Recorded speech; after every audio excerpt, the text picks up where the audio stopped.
Welcome to today's episode here at Empire is the Way, all day, every day. And The biohacking community is trying to figure out how they can be a high performer. we can talk about 1% as far as wealth. We can talk about 1% as far as performers. One time I thought about tapping out figuratively. One time I thought about tapping out like in life, right? We are one of the largest aggregators of human performance data in the world, and we are set to be the largest. Because right now we hear like, oh, you gotta have 7 streams of income. You wanna be a millionaire. You gotta do this. You gotta do that. Da, da, da. You have reached the level of success you've reached not because you've done this. Welcome to today's episode here at Empire is the Way, all day, every day. And today I got Hector Maraga. So he is the owner and CEO of Infinity Delta. Now, for those who don't know, this is a company that is basically catering to longevity, catering to the 1%. And today we're going to talk about business. He's a family man. He's a man of faith. So we're going to dive into a couple of different topics, let the conversation go. And appreciate you being here today, brother. For sure. Thank you for having me, brother. Absolutely, man. Absolutely. So we were talking about we've spoken about a few things. Yeah. Some really important things. But longevity. What is longevity nowadays? Like what are people looking for, especially the 1%? Well, what they're looking for really is clarity and transparency about freedom and what kind of freedom. So it's a freedom of their of well-being, and when I mean well-being, I mean like they want to feel good, right? They want to be able to get on a plane, go to Costa Rica, and surf for 3 days in a row, not feel pain, come back and run a Fortune 500 company, right? And they don't want to skip a beat, right? When it comes to like high performers, like the 1%, the executives, the presidential families, the guys, the people that are moving and shaking the world, these people want to make sure that they don't have a sick day, right? They don't want to be in the hospital.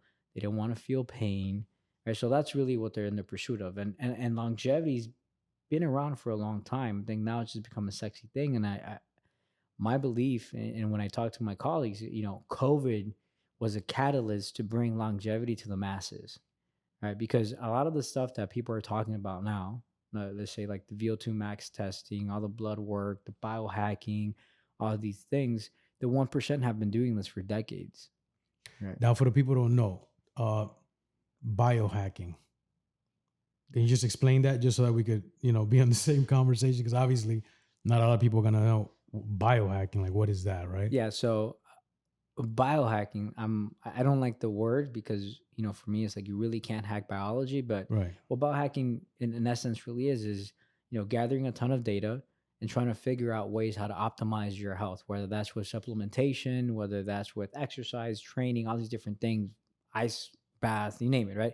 So they're all, the biohacking community is trying to figure out how they can be a high performer, right, in the shortest amount of time, right? So you're trying to hack time to become an optimal performer. Mm-hmm. So that's like the world of biohacking.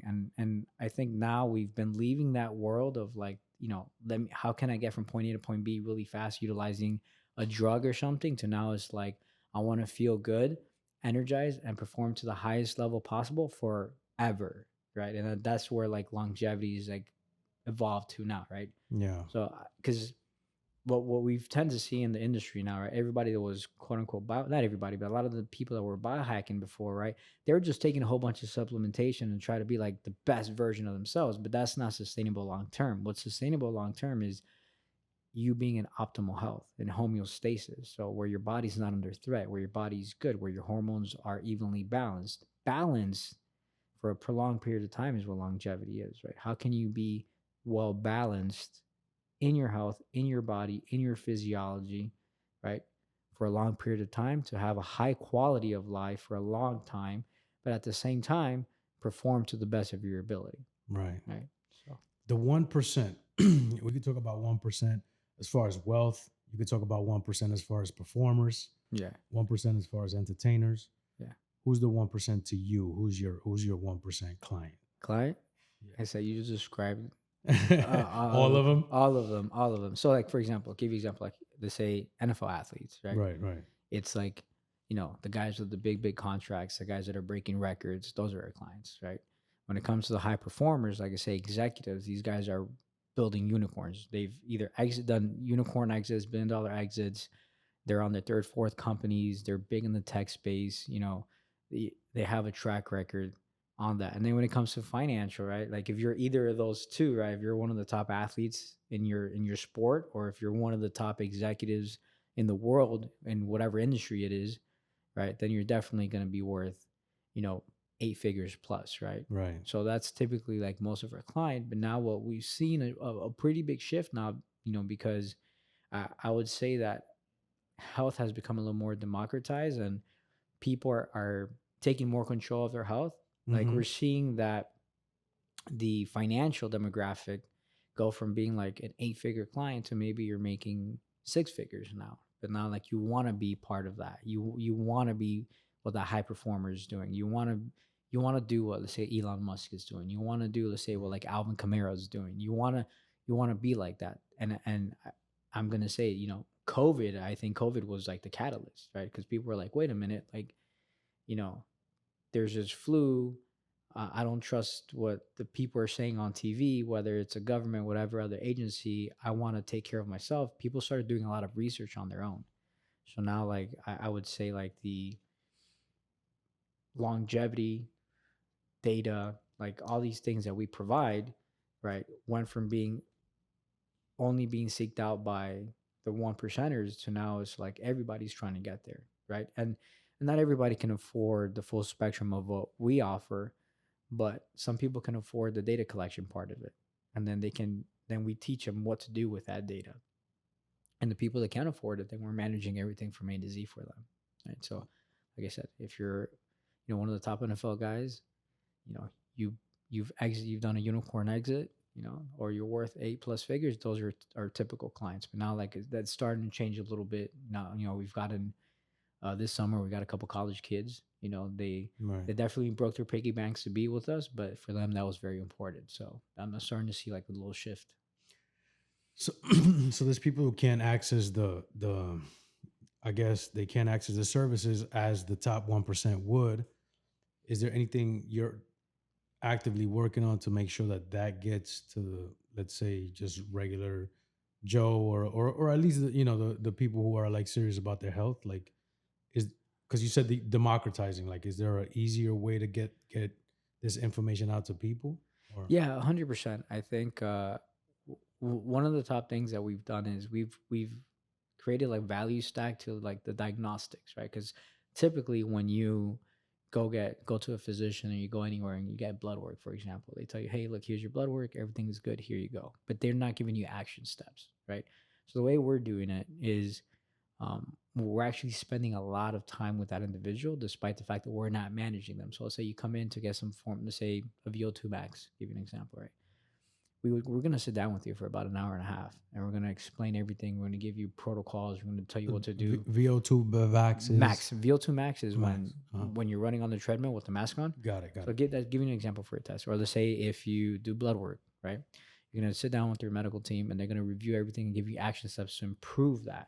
So that's one way that we're value stacking it. But now where we're starting to invest a lot more time and resources in is in technology, right? Over the past like year, I would say there's been a big shift in the utilization of AI technologies or machine Mhm. learning.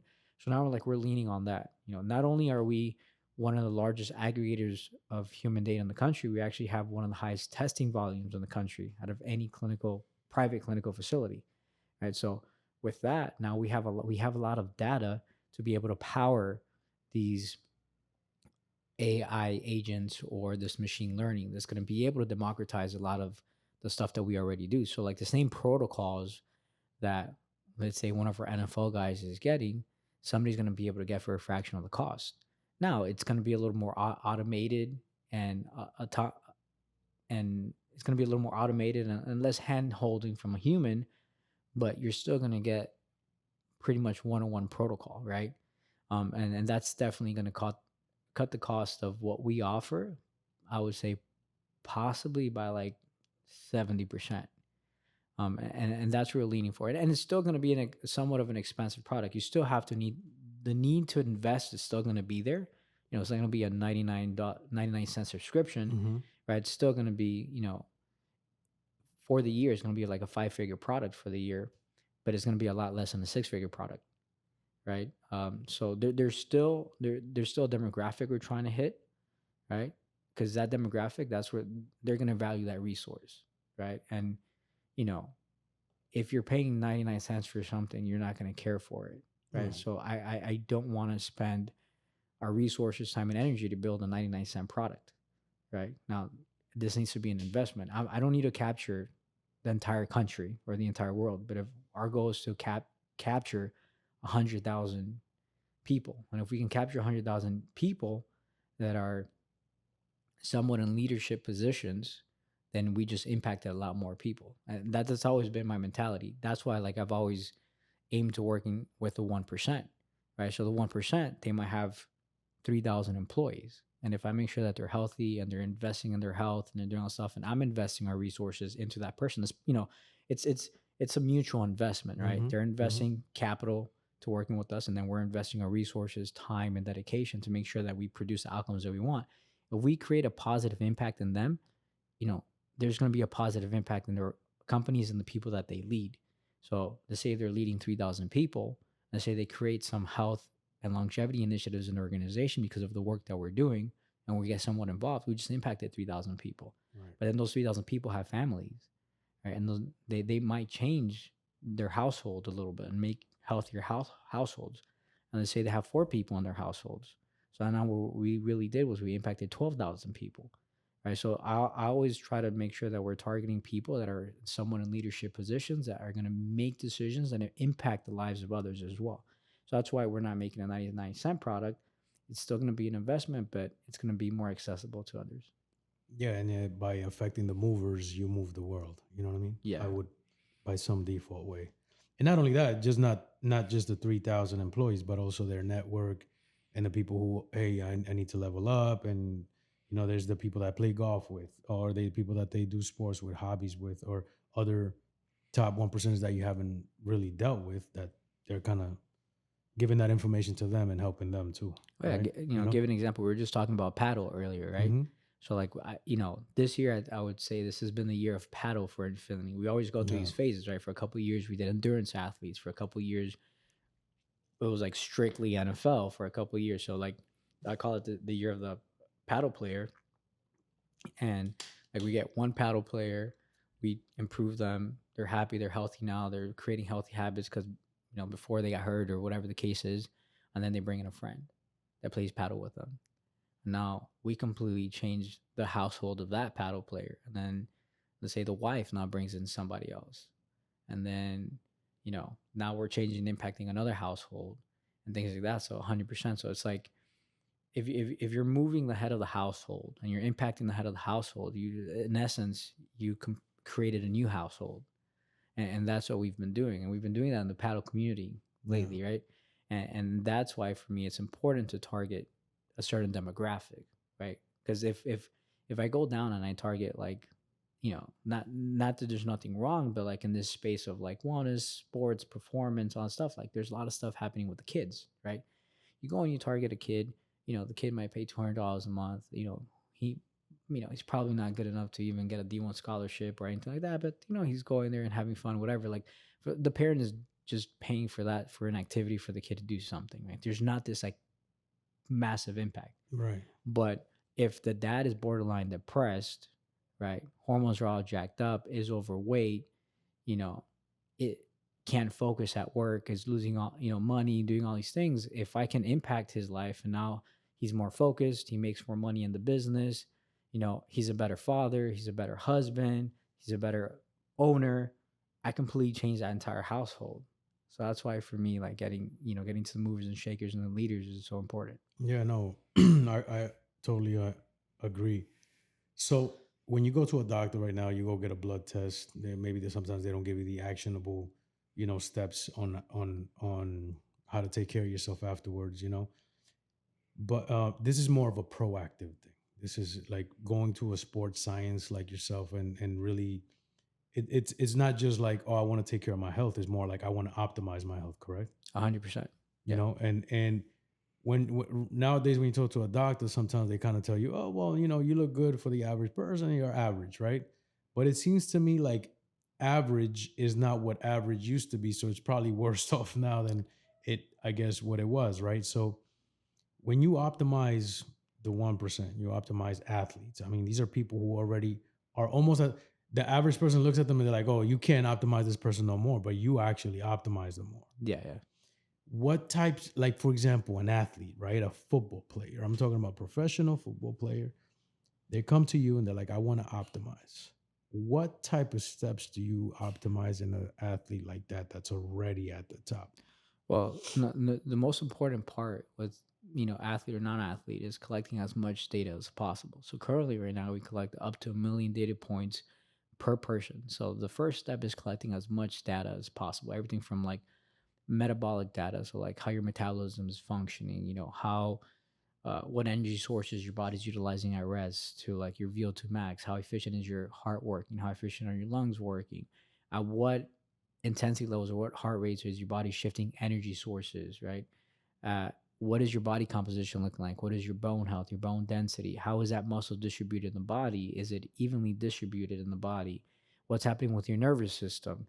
Is your nervous system properly recruiting these things? So like we take a super deep dive. Are your eyes Right. affecting your motor function? So like we go through a very intense evaluation process, and whatever is not in homeostasis, then our goal is to get it back into homeostasis. Homeostasis just means in a state of balance, right? So whatever is out of whack, the goal is to get it back into balance.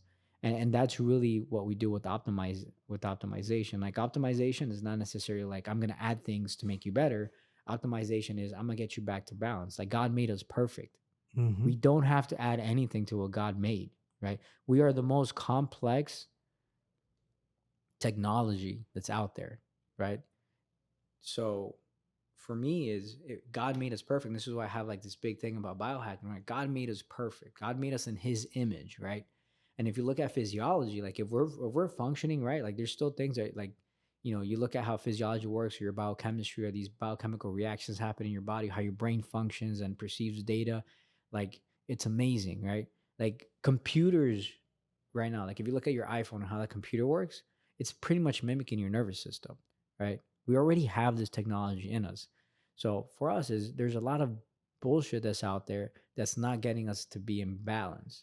And it's the same thing with the athletes, the top 1%ers, right?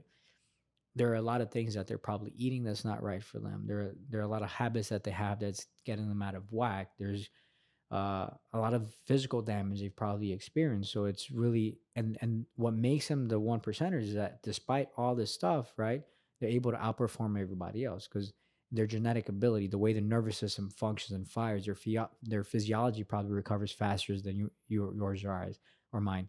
So it's really about getting them back to balance. Is understanding what's out of whack and then getting you back to balance. I get you back to balance, like you're unstoppable, right? So that's really like that's what we do with optimization. So to give you an example, right?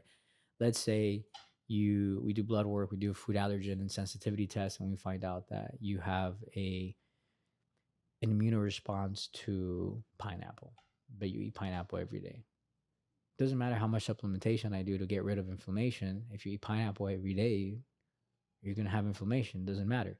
So it's like understanding that person's physiology, removing the stuff that's not healthy for them, right? And getting you back to balance, right? So if I find out that you're sleeping 2 hours a day, right? You can lose motor function actually, right? So if I find out that you have issues in the eyes can be the reason why one of the athletes tore their ACL.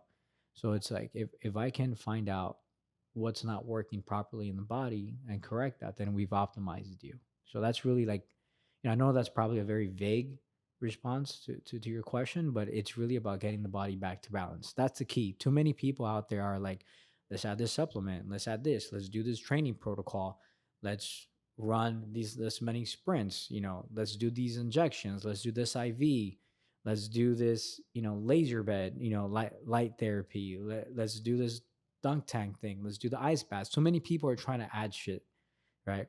But God made us perfect. I don't think Jesus was, laying down in a light therapy bed, 3 hours before he went on a sermon, right? Right. So like, well, we're made perfect. So like, how can we get back to the basics? That's really, and I was thinking about this today. I was working with one of our clients, like super high profile client, and we're talking about, how we're going to attack this year coming up. And it's like nothing has really changed, right? So about everything is the same, right? The thing is, us ourselves get us out of whack, right? Right. Right. What we do, you drink alcohol, it slows down your metabolism for 24 hours, right? And then now imagine if you're drinking every day, how's this going to affect everything else? And so these are the things that we have to. These are the things that we have to consider, right? So imagine you eat pineapple is bad for you, and then you're drinking alcohol every day. Even one glass of wine. You're doing a glass of wine every day. You're slowing down your metabolism for 24 hours. Now you disrupt your respiratory exchange rate, which is what your respiratory exchange rate is, in essence, in plain terms, is what energy source your body's utilizing at rest. We're supposed to be utilizing fats. But now we drink alcohol, we disrupt our metabolic system, disrupt our metabolic rate. Now it changes our RER, and now maybe we have switched our sources to protein or carbohydrates, and now we're breaking down our lean tissue, so now we can't gain muscle, and it keeps going on, right? Or that also disrupts our hormones, disrupting our hormones. If you're a man, your testosterone levels go down, estrogen levels go up. There's a whole disruption there, right? So, what our habits and what we do are getting us out of whack, and our job at Infinity is to make sure we're getting you back into balance, and that's what we do with the top 1%ers. And it requires a lot of data because there's a lot of things that you know we leave no stone unturned. We look at everything, right? It could be an environmental factor. It could be stuff that you're already doing. It could be something that you're eating, right? But we have to understand your physiology. That's what you're saying. Like the average is not the average anymore. But even if the average was the average, you're not the average of that, right? If I grabbed 1 million people and created an average and there's an avatar, you probably don't relate to that person, that avatar. So for us, that's why like our programming is called N=1. It's a sample size of one. So in essence, we're doing like a research study on every single individual. And we have clients that have been with us for 6 years, and we're collecting almost 1 million data points every 6 weeks on them. So we have massive amounts of data sets on one individual. So now we know exactly what we need to do to change to get you back into balance. Right. And just fine tuning everybody pretty much on a one-on-one basis. Really 100%. is what it comes down to. I compare it to cars, right? Like if you look at F1 racing, right? Like what they're changing, like when we have athletes that are like actual race car drivers, like in Indy and all that. Like in when the engineers go, let's say after they do a practice lap, they got to change something. They're changing like 0.01 millimeters or something. They're adding, you know, 20 grams on this wheel. It's like these micro distinctions. They're fine tuning this thing so you can go and win a race. And there's no different than your body. I say everything. If you look around, this microphone, your cell phone, the cameras, our bodies are a lot more complicated than that. So that's why for us, data is very important so we can understand how small of a fine tune we have to do. Like how much do we have to push you back to the center? Yeah. Right. And then the 1% has a 1% who has a 1%. So the higher you climb, the more micro the adjustments you have to make, but the more they actually make a difference at that top. Oh, 100%. Right. Oh my God, dude. Like it's why guys like, let's say Tom Brady. I love Tom Brady as an example, right? Like he was like the things that he was doing were like maybe one thing different than maybe you and I are doing, or one thing different than some of his other colleagues. But that elevated him so much for so long.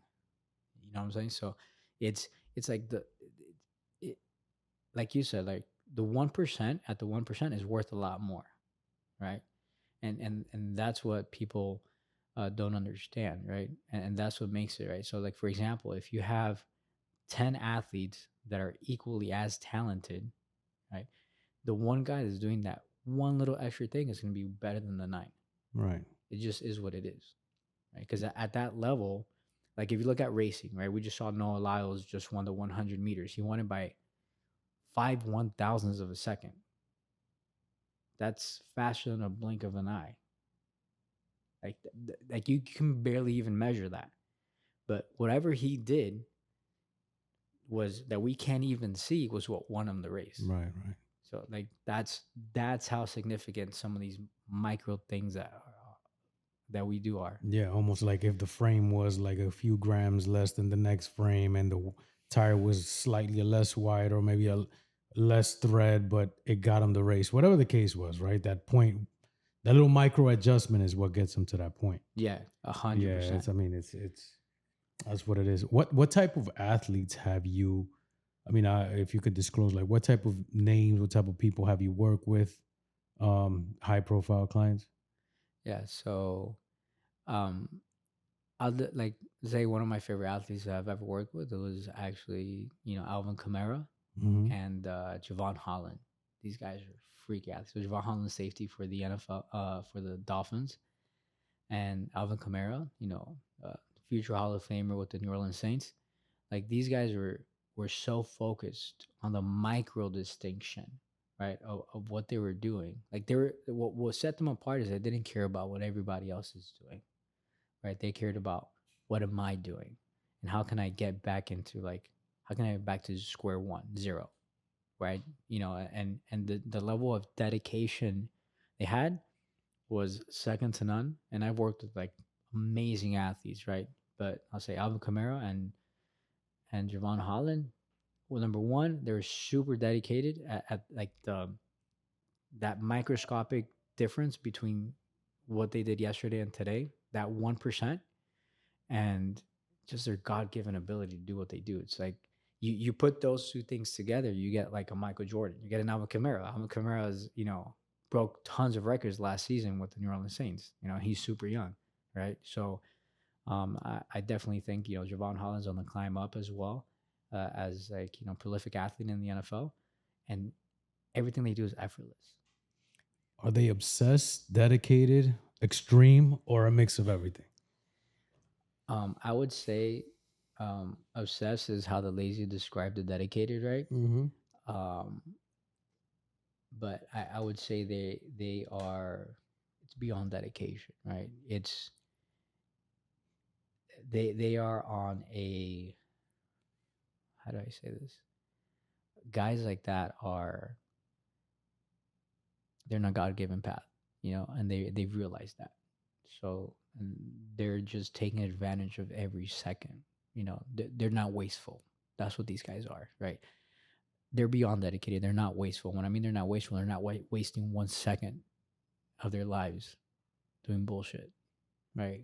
They are 100% valuing every second they have, right? And that's a big difference, right? Like what are you wasting away, right? And I see this in business. You see this in athletes.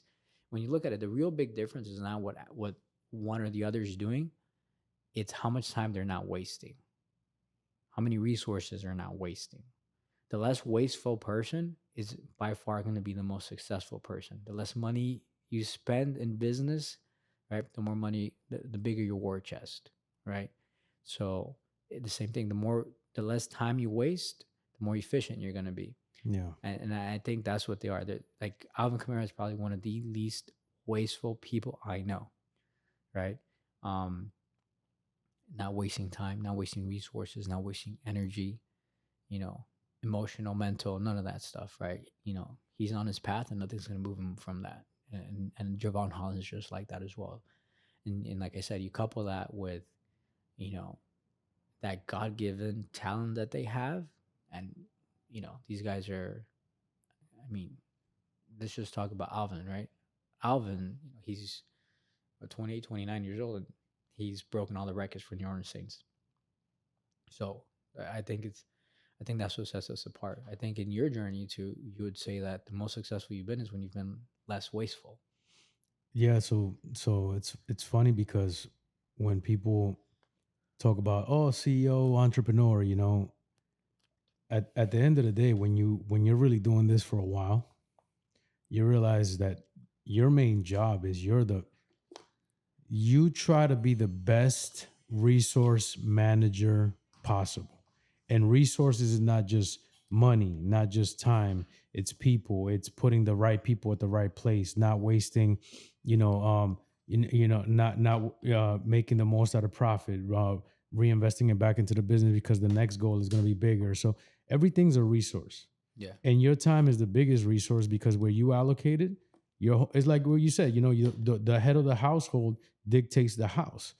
So if I'm being the best resource manager in my company and everybody else sees that, they're going to respect the resources, not waste them, and act accordingly. You know what I mean? So it's shit rolls downhill, you know what I'm Yeah, saying? yeah, yeah, Realistically, yeah.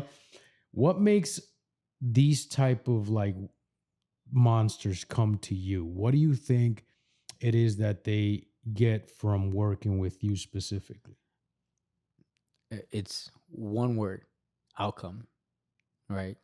We're outcome driven, right? So, um, yeah, and that's really it. Because like when it comes to like, I would say like, let's say like top executives or top founders in the world, right? Whether they build a $20 billion unicorn or they run $1 billion fund, um, is the outcome, right?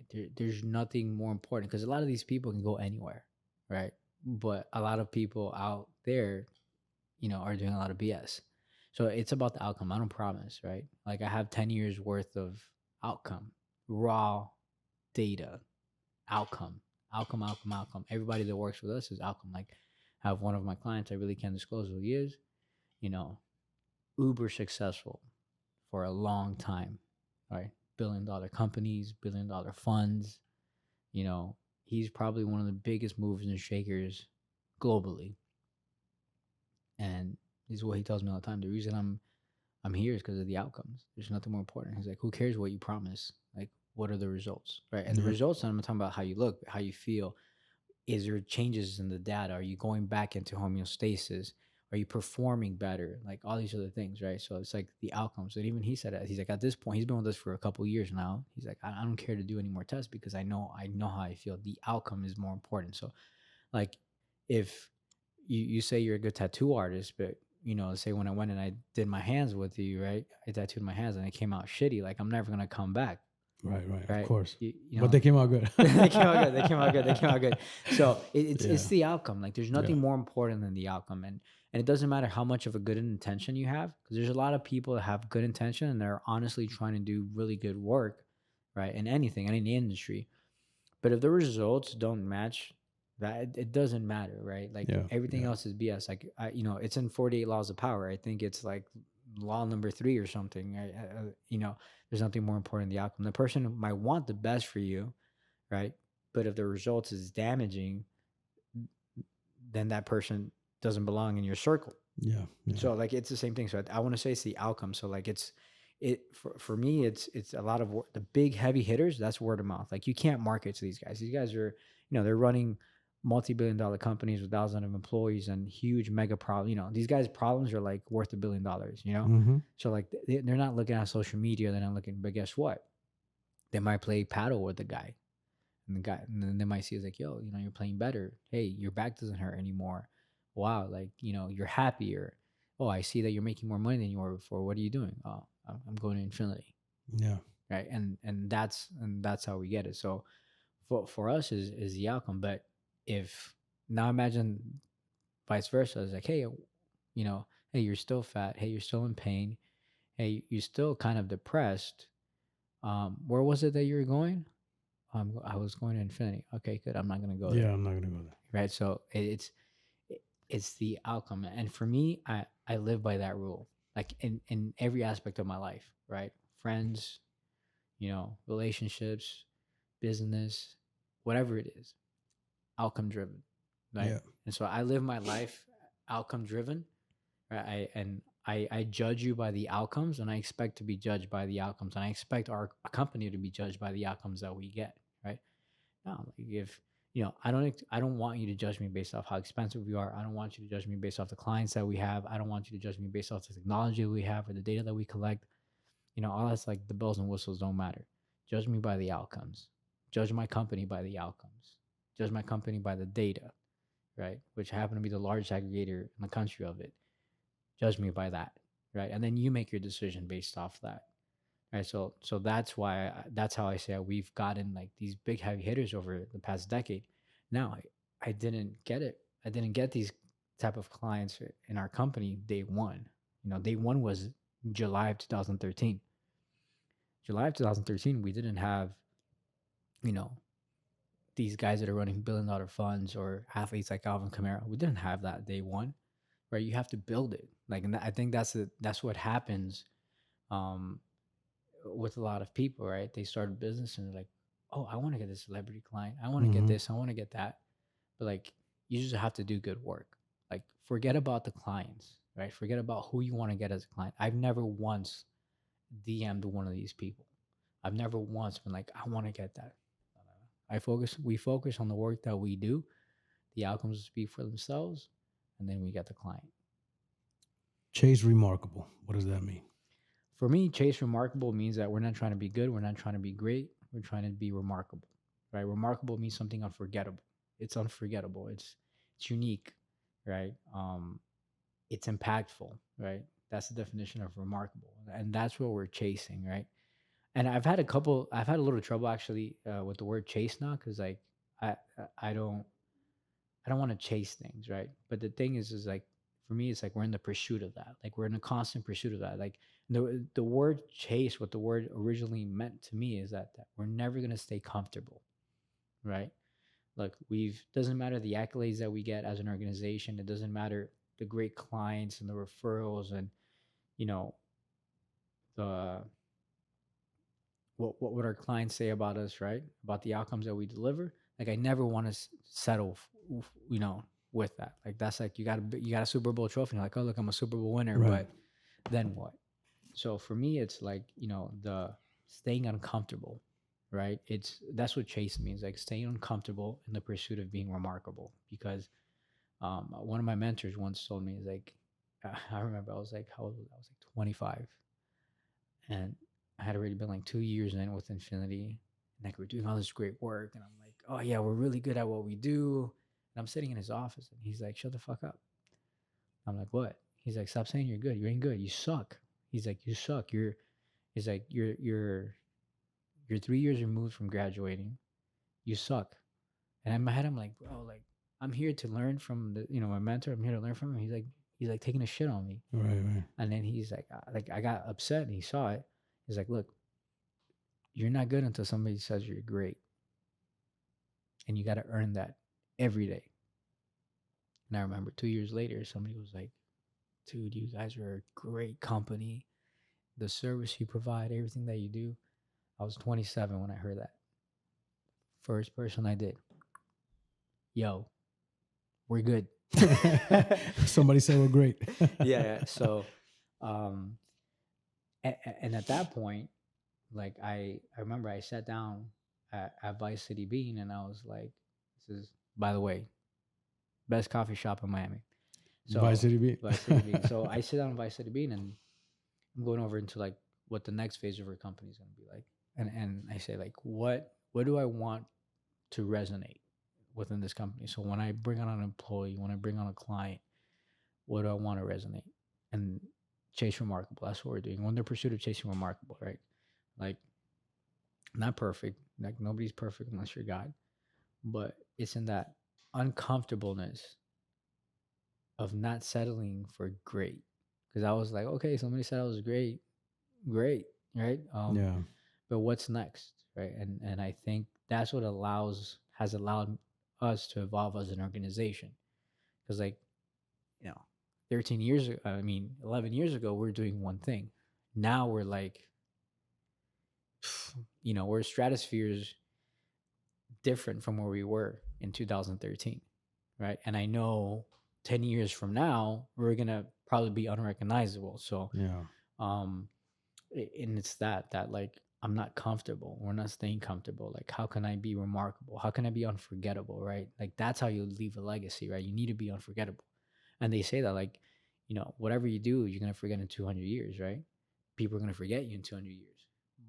But that's because they were just good or they were just great. Right. But like, if you were Leonardo da Vinci, right? How many centuries has it been since he's been around? He's right here in the bust. There you go, right? Leonardo da Vinci. Think about right? that. Yeah. So like, absolutely, everything he did was remarkable, yeah. right? So, and we're still talking about it. He's in the history books. So for me, it's about that. It's like, how are we gonna leave our mark in the history books, right? Like when I talk to like to when we're talking about like raising capital and stuff like that, if I got to sit down with somebody and they're like, what is it the real goal of Infinity? And I'll say, hey, it's you know, when you look at the history of like health, wellness, data, technology, all that stuff, there's going to be a little beep, and that's going to be us, right? Mhm. And that's what I want to, it's leaving your mark in history, and that's what remarkable is. Yeah. I mean, we break down the word markable. That mark has to be set in stone, put a dent in the universe, so to speak, right? 100%. Yeah, man, that's amazing. So, Hector the man, you're a family man, you're a man of faith, God. What does that mean to you nowadays? Like in this right now, 2024, there's a lot of crazy shit happening all around the world. But what because you have a family, you have kids, Yes, yeah. and just being able to keep, that bond together, and in a tumultuous time and still being a man of faith. Like, well, can you tell me a little bit about that? Just break that down. Yeah, so I I wouldn't say I grew up in the church, right? But when I was probably like 9 or 10, my mom had a lady come to the house every Saturday, right? Every Sabbath. And Is that here in Miami? yeah, Or? here in Yeah, Miami. And remember, her name was America. This older lady. She would come in and I like her already. That's yeah, a good name. and she'd come and she'd do Bible studies with me, and it was Bible studies in Spanish, right? And I remember I was like, it's Saturday, so like you got Saturday cartoons. You want to Mhm. watch cartoons. You don't want to, And I remember like she would knock on the door. I wouldn't open. I wouldn't want to open the door. My mom's like, "Open the door. It's America." And I'm like, "No, I don't want to open the door." Like Yeah. watching like Goosebumps and stuff, like Saturday morning TV. And she'd come in and we'd read the Bible, and it wasn't like I wasn't like indoctrinated, right? Like it wasn't like, imagine she was Jehovah's Witness, but she wasn't teaching me about how to be a Jehovah's Witness. She was just reading the Bible. Like literally, we were just reading the Bible. Like that's all we were doing. We are like, Mhm. okay, this is like Genesis chapter 1, verse 1, da da. And like I'd read it, and then she'd make me read it, and then she's like, "Do you have any questions about it?" And then I'd be like, "Oh, why did this, did that?" And she like try to answer it, or like we read. So that's what we would do every Saturday. Um, and then one of my best friends, when I got to middle school, he grew up Seventh Day Adventist. So if you don't know it, it's a Christian denomination, and call it Seventh Day Adventist because they still follow the true Sabbath, which is Saturday. Right, the day of rest is Saturday. So that's one of the biggest differences that they have. A couple other ones, but let's say that's Mhm. um. So uh, when my best friend, we got to high school, right, and he was going to a Seventh Day Adventist private school. I would always go to his school. Like he played basketball, so I'd always go watch his games, and I hung out with the people. So like I hung out like with his people, and there were Seventh Day Adventists too. So everybody would go to church on Saturdays. But I wouldn't go to church, right? Then when he got his car his senior year, I remember he called me like one Saturday morning, dude, like at 6 in the morning, and he's like, "Dude, get ready, we're going to church." And I was like, "Okay." So got ready. I'd never fought it. It's my best friend. Mhm. So we went to church, and we did that for about a year. Then I graduated high school. And when I graduated high school, I was doing typical Miami stuff, right? I was going out, you know, underage drinking, all that kind of stuff. But then I heard through like his cousins and some of his friends are like, oh, they're doing this, they do this Bible study at the church, and every Friday. And I kind of, that was just kind of, I caught wind of it, but whatever. But like a year into like me graduating high school, like I'm never gonna forget, I was gonna go out with my girlfriend at that time, and we're getting ready. I remember I was wearing a black polo, and I'm putting the lotion on, getting ready. And then, like, I looked to the side, and there's like a Bible. I grabbed it. We got in the car, and we're driving. So where we're gonna go? And I was like, I don't know. So we're just driving, and I vaguely remembered the area of where this church was. And dude, I found the church because I didn't even know the name of the church. Like, I couldn't like. This was 2008, 2009. Mhm. Like, I couldn't, it wasn't like I didn't have an iPhone, so um I found it, and I parked and she's like, "What are we doing in the church?" And I'm like, I don't know, like I had this like something was calling me, and I went and I looked, and like I saw like the doors that have like the little slit of glass. I just see a little light, and I open the doors open. I Yeah, walk in, the color glass, yeah. like the yeah. So I go and I open the door, and then like it's quiet, but then I hear people talking. And I keep walking down the hall, and then to the right, there's these double doors, and they have little windows. And I look in the windows, and there's a group of like 40 people. But I know nobody there, nobody, nobody. And I open the door, and my girl's like, "Dude, like, what is it? Like, why are we in this church?" On the door, I'm like, just come with me. Are we going?" And Roger was there. That's how I met Roger. So Roger stands up and he's like, "Hi," and then I'm like, "Hey." He's like, "Oh." He's like, "Oh, what's your name?" And I'm like, "I'm Hector." And then like, "Okay, cool. Here, sit next to my wife." So we sit next to my wife. That was my first Bible study with him, and I got locked in. Um, and then I was with the Bible group, with the Bible study group, for a while. We did that for a long time. I ended up getting baptized like 3 years in. But throughout the whole process of me going in like Bible studies, and I kind of understood it because when I was in elementary, middle school, right, I was having these Bible studies every Saturday, right, and I was just reading the Bible. And then when these Bible studies I was doing with the youth group, right, at the church, we were just reading the Bible. Like nobody was trying to indoctrinate me, and I was just learning about God and like building a stronger relationship with God.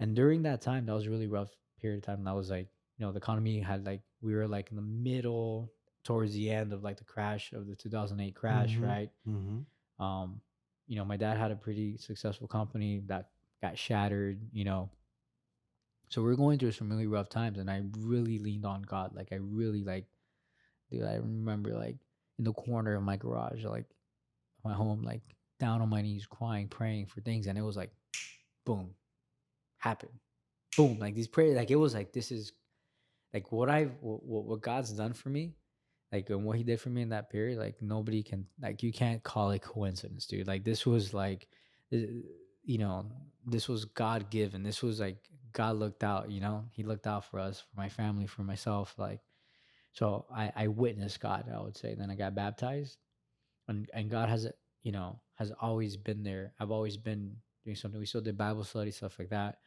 I kind of stepped away a little bit um, when we are on the time that we started building um, the last HQ, the space that we had. So this was like end of 2017, 2018. I just got busy. You get busy with Right, work, right. everything, and in my head I was like, I'm gonna bulldoze whatever I gotta bulldoze to get to my goal. Doesn't matter. I don't got time for this stuff right now. And I did it, and then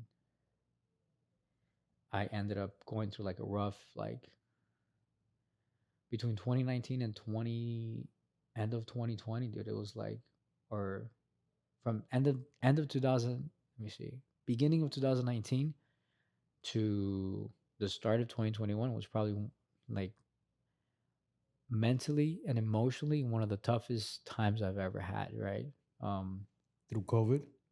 yeah, and it wasn't because of COVID. It was you know that was like I was transitioning from being with my current wife at that point. Certain things happened there, so it was like this weird time, and you know we ended up separating, things like that. So that was like a very, like it was very heavy emotionally. I remember like I'm sitting, it was Super Bowl weekend in Tampa. This is when Tampa went to a Super Bowl in Tampa, Tom Brady's first year with the Bucks. So we worked with some of the athletes there, right? Mm-hmm. So for Super Bowl weekend, I'm there for the week. I'm sitting down in the hotel where like all the NFL executives are, and I'm in the lobby had a lounge. I'm sitting in the lounge, dude. I'm just crying. I'm crying. I'm saying, "Fuck this. I'm gonna quit. Fuck this. Like I don't want to do this company bullshit. I don't want to run a business. I don't want to deal with this, people, girls, whatever. I don't, my ex-wife, all that. Fuck it all. I don't want to be part of this. I want to start fresh. That was the first time I was like, I'm gonna quit. So that was like a really tough time. And That was in what, 2020? You said 19 to 21, so to speak. so this was actually February 2021 when I was like, I don't think I can deal with this anymore. I Mhm. want to quit. Like the 2020 was awesome for the business, but it was still tough, right? COVID was still tough. Like we're in this transitionary period, and I'll say like it was more like growing pains. So it was good. It wasn't like bad problems. It was good problems, but it was just too much. I was dealing with a lot. Or I thought I was dealing with a lot. And I was like, I'm gonna tap out. Screw this. I don't want to do this. And I remembered the week after the Super Bowl. Um, it's a Saturday. Oh, and then I just had like my first son, Hector. Right, like it was at the the the ending of 2020. Right, transitioning over. I'm trying to be a new dad. Everything is changing. Like I think what really messed me up was the the tr- what I the way I grew up, right? Strong nuclear family, right? Then to have that broken apart, and I'm gonna raise a son and not that same environment Yeah. was fucking me up. So I think that was like the real reason. So I remember it's Valentine's Day, and I'm at Infinity. I'm in my office by myself, dude, right? And I'm just like fucking crying. February 14, 2021. February 14, 2021, right Mhm. at the week after the Super Bowl. And I'm just like crying. I'm in my office. I'm like, dog, like I feel like I just lost control of everything. And I call Roger. Roger has been like I call him my spiritual mentor, right? Like he's always been my moral compass. He's always led me back to God. I call him and I'm like, yo. And he's like, dude, what's wrong with you? I'm like, I need to talk to you. And uh I he's like, come over now. So I went and we prayed, we got back down to it, and I got realigned again, right? For and then it's like I put on an armor, and then I went on the craziest, dopest run. Uh, I couldn't even have dreamed of, you know, doing the cool stuff that we did and how we did, and personally, how much I grew personally, and the business and the relationships I built and everything like that. That was like I went on a crazy run. Like I'd said, God, like I need you back in my life, and boom, hit a crazy sprint. Um, so like God has always been there for me, and I actually skipped something that um the year after I started Infinity, I thought I was on top of the world. Right? Thought it was like 2014. I'm the shit. Live in Brickell, on the water. I can go out wherever I want, do whatever I want. I'm thinking this was like 2000, between 2013 and 2014. So at that time, the financial environment was a lot different. Like you make 100K, that's like whoa. At like Mhm. 23, I'm like I'm the guy, dude. I lost everything, everything. But I had maybe like $1 in my bank account.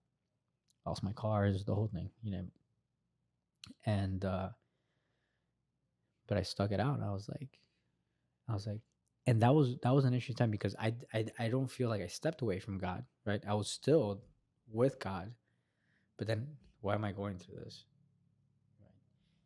And shit just happens, dude. Like you make the wrong decision, like you, shit happens. But I stayed firm in my faith, and that got me throughout, and I grew, and I saw how like things work, and I understood something, right? In life, you have peaks and you have valleys, right? And regardless of the peak or the valley, you stick with God. God's going to get you out the way. And then also, like, well, what I have here tattooed, the ego is the enemy, right? Sometimes, like, your ego makes the wrong decision, right? You got to lean on God to make the decision, not yourself. So, but anyways, I go back, went on the craziest run in from 21 through, um, and and he's been there for me. always. And now I'll transition into like how important he is for me now. He's always been important, but like you never know how important God is, sometimes we settle in our faith, right? We like, yeah, God's got me, whatever, right? But like you have to, like, part of being faithful, you got to put in the work, Yeah. right? You got to put in the work. That's what I did a Bible study with Roger, and we were discussing faith, right? Like, okay, like God protects you, God does this stuff, but like faith without works is dead, right? But the faith is not just like it's not believing. Faith is like putting in that work, and that work in building that relationship with God, putting in that work in how you do everyday things, right? Um, so last, I've been going through like a legal battle, right, for a while, and I thought I overcame it, and throughout that time, like we're still going on a crazy run, like it's a crazy run, like seriously, like it was like, you know, it was awesome. And last year, um, Oliver Tech goes down in the summer, and we're fairly busy in the summer. And now this is like, and this was crazy. So this is when Dr. Peter Thiel releases his book, right? The longevity book. And now everybody's calling us.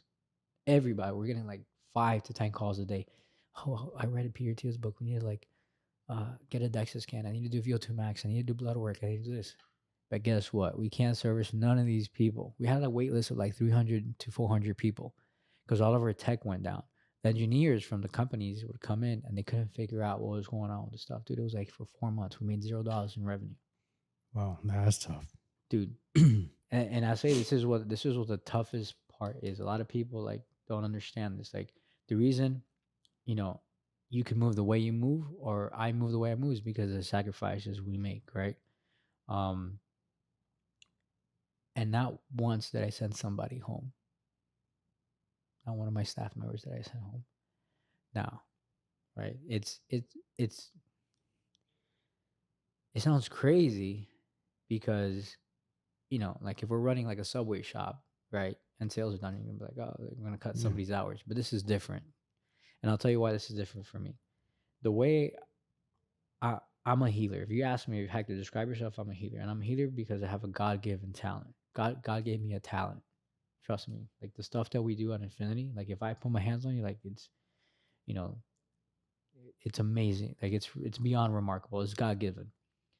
And I get to have the pleasure of traveling the world, right, and working with some of the most incredible people because of that. So that being said, that's like the responsibility I feel I have with Infinity. So because I have that responsibility, I'm not gonna shut down on the operation. I have to. I don't know what I'm gonna do. I'm not gonna close up shop, right? And we had so many things that were in play that had to be like that we're trying to execute. That even if I close on operations for a while or whatever the case is, just the perspective, right, of it would be damaging to our plans. So what did I do? I doubled down on Infinity. It's God given. We'll figure it out. I just have to learn a lesson. I'm learning a lesson now. What is a lesson? God, let me know what the lesson is. But here was a problem, and we discussed it. I try to figure it out by myself. So I'm putting money back into the company. I'm not cutting salaries. I'm not cutting hours. I'm just figuring stuff for the staff to do, right? Extra stuff, right? Like if you're not in battle, sharpen your swords. Like that. So we're doing that, and dude, it was tough. It was tough, and I kind of got lost in that way, where I was trying to figure it out. So guess what happens when I went into like trying to figure it out mode? I wasn't leaning on God as much because I have to figure it out. I'm the man. Right. I'm the leader. Right. I'm reading all my stoic shit. Right. Like I'm like the obstacle is the way. We gotta like all stuff, and like I'm not leaning on it. And that took me to the darkest time in my life, dude. Like no bullshit. We're just talking about it now, and I think you and maybe 2-3 other people know that there's a time. So everything went down in June. June runs through July. Everything's getting worse. August, worse. September, a little breath. We get punched again in October. At this point, I'm sitting on, um, I'm at a client's condo, right? On like it's like 47th story, and I just feel the weight of the world, dude. I got a massive personal overhead, right? I'm talking about business. I'm talking about like my life, right? What it takes to support my family. It's massive. It's crazy. Like you know, I say it now, and like, if you would have told me that like 3 years ago, I would laugh, hysterically. But it's Yeah. massive now. I got 3 kids. We have like full-time nannies. We got the whole shebang, right? So I'm stressed about that. I'm stressed about that. The business, 6-figure overhead in the business, coming out of pocket, right? Um, things are not moving how they're supposed to be moving, how I'm expecting them to move. And now I'm in the 47th story of this building. I feel the weight of the world. It's crushing. And I feel like it's crushing me because I'm trying to figure it out now, right? I'm the guy. I'm the man. And I don't see no fucking solution to anything. Every day is a battle. I don't think I've ever cried so much in a season, right? Like I'm not a crier, dude. I don't wear my emotions on my sleeve. I'm a super stoic guy. Like it's just like I'm like, and I'm like I'm crying all the time. Like, and I'm on this balcony of the 47th story, and then like we're waiting for our client's maid to like finish lunch. He's on a call on the side. I'm on the balcony, and I look down. And I'm looking at the pool, and dude, I hear, bro, so clear, like somebody's like right here, like right in my ear. Jump. Like now, like it's in my mind. It says jump. And now I'm thinking about like I'm looking down at the pool. I'm like, okay. And now I'm actually like I'm analyzing this shit now, right? It's like, okay, well, if I jump, life insurance policies will pay everybody. Everybody's gonna be locked in. Kids are set. I'm not worried about the kids, blah blah blah, whatever. And so now it's like, and dude, like right now, I'm feeling like as me saying, I feel this weight on my chest right now. It's like the craziest shit. You're reliving it a little. Yeah, like I'm almost like Yeah, I'm almost yeah. reliving it right now, and like, dude, it's like, and then I hear jump, and I feel like it's like gray here. Like I could just describe like there's like gray aura here. Mm-hmm. It's like, and now I'm thinking about it, so like if I now I'm like, okay, if I jump, like how far do I gotta jump? So like what if I land in the pool? Like I don't want to get fucked up. Right. Like like you're almost being mathematical about your jump. Yeah, like like stoic. Yeah. let me be so anyway. Right. So but then rational about the jump. Yeah. So now like I'm like the railing is like I'm like over the rail. Yeah. Right. Like if somebody came behind me and pushed me, like you're gone. And then I feel like this weight. Woo, and I sit back down. I'm like, dude, like, and now I get mad. I'm like, dude, what the fuck? And I sit down, right? Like, so in the balcony there's like chairs, and I sit down in the chair. I'm like, dude, what the fuck was I thinking? And I'm like super quiet. I'm like, now, like, I'm like I'm scared now, Yeah. And I'm scared and I'm pissed. But I also felt empathy for the people that feel that. Because, before, I'd be like, people like, oh, this guy jumped off a building, or this guy's like on the edge of the bridge. He's gonna, like, I'm like, dude, that guy's a pussy. Like, toughen up, man up. Yep. Fight your problems, right? The obstacle is the way. God's got you. But I was there. So now I felt empathy for that. But I was very angry. I was very, very angry. Then like my client, who's like a friend, he walks out and he's like, yeah, just hung up on the phone. He's like, oh, look, let's sit down. Like, we're about to, and like, I didn't tell him anything. I was like, right. I'm just there. He's like, dude, you okay? I'm like, yeah. I'm just like, I'm just thinking about work. But I didn't tell nobody. And me trying to be super stoic and still trying to figure it out. Now I'm trying to figure out, like, why the hell did I think about jumping? And and I became like reclusive. Right? I think that's the most dangerous thing we can do, right? Like hide from people. Right? I think it's the most dangerous thing, dude. If I was at work, you would never know, dude. I'm like fucking 100% energy for 12 hours. Let's go, baby. But the minute I got home, took a shower, went to sleep. I wouldn't eat dinner, right? And then I wake up and do the same shit again. I wasn't doing anything. I was ghost, right? So I had already not seen my family for almost a month, like about a month. And that's, my parents live here. My brother's here. Like, my peoples are here. So for me not to do that, that's strange. I don't answer. I'm not answering phone calls, dude. Like, I get home, I turn off my phone. I don't care who you are. Why? So now people started getting worried, like, dude, what's going on? Stuff like that. And I'm going to credit the one person that snapped me out of it is Jose, billionaire barber, good friend, amazing dude. He's my barber. So typically he would come, right, during the weekday. And he'd come in to like cut my hair at Infinity during the week. So he would only see me during the week. And if you came during the, while I'm at work at Infinity, dude, I'm lit, right? I'm ready to go. But this one day in particular, he came on a Saturday. And I go and I sit on his chair. And he's like, dude, what the fuck is wrong with you? I'm like, what do you mean? He's like, dude, what's wrong with you? I'm like, fucking depressed mode, Like, I'm like, you're wearing it out. You're Yeah. wearing it out. Yeah. And I'm like, dog. And I start talking to him. I open up to him. I'm like, dude, I feel like a failure. Like, I haven't been able to figure this shit out. Like, I don't get it. Da da. And he looks at me. He's like, bro, shut the fuck up. He goes, heck, you know when you're a failure? When you quit. You know when your family's gonna think you're a failure? When you fucking quit on them. And then he's like, have you quit? Are you gonna quit? And I'm like, nah, no. And I started thinking about it. I was like, fuck, man. He's like, yo, heck, look at everything you've done.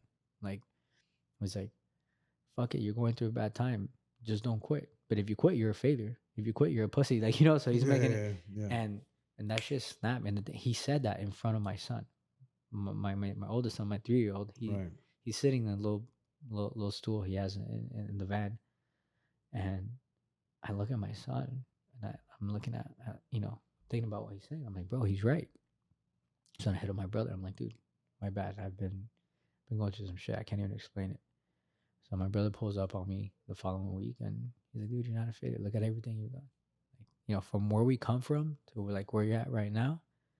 And then my brother asked me a very important question. He said, what have you learned? He's my younger brother, Mm-hmm. I've always protected him and he came to protect me. And the way he protected me was to remind me, right? And he's like, look at what have you done in the past? Look at everything you've done. Look back. Take a look back for a second. Right. Which is now it's like my career is now 10 years deep. Right. So he's like, look at where you were 10 years ago. Look at where you're at now.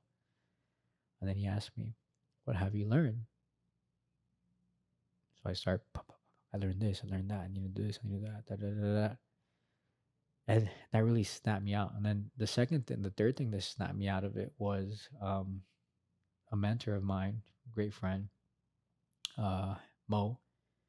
When he got back, so he lives half the time here in Miami, half the time in Europe. When he got back, we're sitting down, we're talking like shop business. But one thing I learned, he's Muslim, and one thing I've gone to admire about him is like how much love he has for God and dedication for God.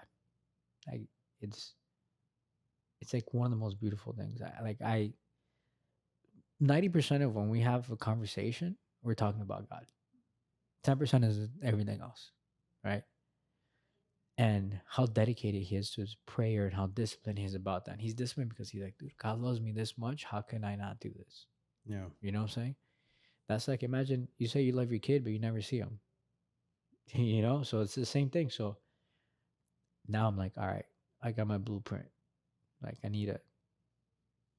So I just submitted myself to God, right? And I told my ex, she heard that I was going through like tough mental times, stress, everything else. She hits me up, and so my son's mother, she's like, hey, heck, you good? What's going on? And then like she tells me this. And she used to tell me this all the time, like, because she was like, we were together from when we were little, like 17 till I was like, let's say like 29, 30, whatever. And she used to always tell me, like, oh, you'll figure it out. Hector always that's like people know me for figuring shit out. One of my mentors. So I was also chief operating officer of a physical therapy franchise. I grew that from 0 locations to 42 territories. You know, like, I got experience in this shit, right? But the CEO of that company, who's a great mentor of mine as well, whenever to this day, well, let's say like if we're like at a conference and he's there and like he's, oh, let me introduce you to somebody, and he'll be like, bro, Hector will figure anything out. Like if you want him to build a house, he'll figure out how to build you a house. That's like he always says that, right? Right. So that's like my identity, dude. So not Right. me not being able to figure this shit out, right? So now like I'm submitting myself to God more, stuff like that, and my actually is like, hey, heck, you'll figure it out. You always figure it out. And I was like, nah, I'm not gonna figure it out. I'm not going to figure it out. I don't. As a matter of fact, I don't want to figure it out. I'm not gonna figure it out. She's like, dude, she's like, dude, like, what are you talking about? I'm not gonna figure it out. That's God's job. My job is to follow what He tells me to do. And that was different, dude. Even now, like the power I feel in saying that, like before, like, and here's the thing about stoicism, right? Because I believe I'm a very stoic person. I follow a lot of that stuff. I mean, I have it tatted all over myself. Um, it's very lonely, dude, right? Because we are the men, we are the warrior, we fight. Da, da, da, da. It's this internal battle, right? Um, so I think it's a very worldly thought. It's very cool for business and how to teach your son how to be a man and how to be a man within the world, right? But it's worldly, right? And it's not godly. So I'm not saying there's anything wrong with stoicism. I think it's like it's a powerful tool, right? It's a powerful tool, but it's a powerful sword, right? But your armor is God, and that's when I realized that. So and to this day I still do it, right? And I asked Mo, like, I was like, how do you submit to God, right? What is Islam? Because I only know what Christianity is. And he's telling me stories of how impactful God was, and then now I'm starting to think, like, I'm like, okay, this is how Mo loves and worships God, right? Same God, right? And I can get into detail with that, but that the times that I've witnessed God, I lived that same way, right? So that's what I did, right? I really submitted myself to God, and God is everything for me, dude. Like, and if I'm not perfect by any means, right? And I have a lot of defaults and defects, but my fear of God gives me power. My fear of God makes me live a happy life. And when I say fear, it's not fear that He's gonna punish me. It's fear of letting Him down. It's the fear of letting Him down. Can you imagine going to your like? Can you imagine like letting your mother down? Let's say your mother sacrificed everything for her, and you was like, "Yeah, mom, like fuck you," like, like it times 100. That's how I feel. Right. Like that's how I feel. Can you imagine your son or your daughter? You have a daughter. Can you imagine a daughter when she was like 8 years old running to you, was like, "Daddy, I love you," and you're like, "Nah, I don't love you."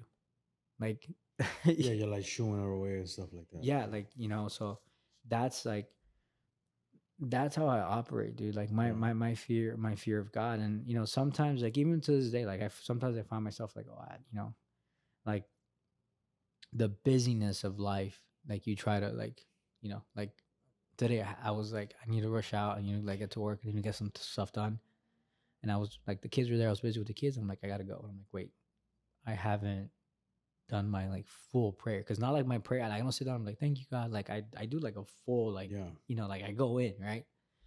And I was like, dude, like forget about it. Like, this is more important. So I went in my room, get down, got down on my knees, did my whole thing, like, and and I say that was like the big catalyst of that was Mo, like, and studying, like, And now I'm studying the Quran, right? And I'm studying the Quran because I'm like, okay, I'm seeing this, right? Right. I've known this, right? From what I've seen, it's not too far off. Let me do both. Let me study both. So I'm studying the Mm-hmm. Bible and I'm studying the Quran. And it's like the most awesome thing because like it's dude, like I'm getting so much closer to God. Right. So like I'm doing both and I'm comparing both. And I'm seeing both. And bro, at the end of the day, like, God loves us, right? God wants us to be with us. And like the thing is God doesn't do punish us, right? Like we God doesn't want bad things to happen to us. What happens is we walk away, right? Like if you tell your daughter, hey, do X, Y, Z, you're in the house, stay here, we're gonna protect you, I'm gonna do that. Your daughter's like, no, I'm gonna do my own thing. And then like something happens, like she can't be like, oh, it's your fault. No, like, you walked out, right? But you're still there. Don't worry about it. I got you. I'm gonna protect you. I'm gonna take care of you. Blah blah blah blah. You bring her back home, Yeah. and that's God, right? Like we have 100% free range to do what we want to do, how we want to do it. There's certain things that He wants us to do, right? But when you look into the science of it, like now, like science is discovering a lot of the stuff that's in the Bible. It's like, oh wait, no, that's right, and they're just giving you now like the scientific reason for it. But like, and the way I say it is, let's say if all this was make believe, right? That I believe in nothing, which I believe in God, I believe, but let's say that was make believe, right? It didn't make me a bad person. I didn't live a worse life. It made me a better person. It made me happier. It made me feel like I have a sense of purpose. If like this was make believe, but I know it's not. I feel it. I've seen it. I witnessed it. Right. Uh, the power of God. So that's where I am with my faith, right? And I in my household, right, you're gonna see that, in my household, you're gonna see that I'm faithful. I'm faithful, and everything I do is because of my fear of God. My fear is fear of letting Him down. Like if you and I were to do like business together, like rest assured that like I'm gonna be faithful because my fear of God. I'm not scared of you, right? But I'm scared of letting God down, right? And it's interesting. Mo's dad, I met him once, humble man, and I mean, trust me, like he'd do whatever he wants in life. Really humble, you wouldn't know anything. And he says, I don't do business with people who don't believe in God because there's no boundaries, Right. right? So for me, like whatever I do, like I keep God in mind, right? Yeah. God's always looking, dude. God's there. So for me, like that's kind of like how I live my life, and that's my experience with faith, right? Because now, like today, I have a lot more stress than I did when I was looking over the balcony, like a lot more stress, but I'm more at peace, and I'm more at peace because, like I said, it's God. God will figure it out. I move. He Yeah. gives me the instructions. I do. I execute. Because part of being faithful, you have to execute. Yeah, because otherwise you're not respecting or loving God at that point, Bro. and then that goes hand in hand. It's just it's a mechanism that keeps everything in check and in balance. You do the work, you have the faith, and eventually everything starts showing up. And then I would also say that, like we spoke about before, you don't things don't get easier. You get stronger, and you can only tell the size of a man by the size of his problems. So I'm sure you've seen, the people that you work with, and you're like, damn, you know what? Without comparison, but you compare because at some level you need to see other things, and you're like, okay, that's possible. That's a comparison, right? Yeah. And then you're seeing somebody else, you're like, okay, well, this you see like a Elon Musk, man, and how many employees do they have? How many families they're feeding? How many people they're influencing? And he's navigating. I can't look into his brain, but he hasn't committed suicide. He hasn't jumped. He hasn't done anything. So at some level, he's handling it, right? Yeah. And you're like, well, you know what? that's a person who has a lot of responsibility in his plate. That's at some level, that's a big man. That's a great man. You know what I'm saying? And something that he's doing is right. So when you have, I'm sure you have those big clients and they have 3,000 employees, like you were saying. You're like, well, if he could do that, I could do this. You know what I'm Yeah. saying? I'm so I work with a family, right? The son is an athlete, professional athlete. The father is a big private equity guy. Or one of the son's races. And now like I'm getting like really cool building a relationship with the father too. He's one of our clients, and and I asked him, I was like, hey, like I forgot how this conversation came up. But I'm like asking him like, what was this? I was like, out of curiosity, what was like the biggest loss you've taken this year? I think I said this year or something like that. He was like 100 million. And I was like, what the fuck? He's like 100 million. And I was like Yeah, at some level it's incomprehensible. right? And I'm like negative down the drain. Flush 100 million down the toilet, dude. And I was like, damn, like off one deal. He's like, no, between 3 deals. And I was like, oh shit. And then I'm like, so, but he was like super like unfazed, dude, right? It is what it is. It is what it is. And he with a smile, because I think I think I knew what I think he knew what I was asking him, and it was like, how do you deal with losses, right? And he's like, so I go, so like, I'm like, so, and he's like, what are you gonna ask me? Like how I overcome that? I'm like, yeah, like how do you sound so chill about it? And he goes, focus on making it up on other deals. That's all we can do. He's like, if I sit down and cry about losing $100 million, he's like, I might as well quit. You go, you figure it out how to make it up in the next couple of deals. And I was like, damn. And then he like patted me on my shoulder and he just laughed. And I was like, whoa, this is this is huge. But here goes. I have another client. $1 billion negative. Back like in '08. So I asked him, I was like, dude, how do you what'd you do? He said, I asked for help. He asked for help. How many of us ask for help? A very tough thing to do in that entrepreneur path if you had to build it from the mud and you were on your own. You know what I mean? Yeah. Very hard. Very hard. And Very hard. that's like something that does for me. It's so hard. Like I'm more acceptable of that, right? I'm like, okay, fuck it. Like I need help. I need to figure this out. Right. So like I lean on my people more now. Yeah. But think about this, like negative 1 billion. What'd you do? You asked for help. That was like it. That was like I asked for help. I made phone calls. I asked for help. Hey, it's 16 years now. Locked in. So these are the things that I'm blessed. God has blessed me with the opportunity to be surrounded by these men and women that have gone through the fire, right? And are teaching me from those experiences.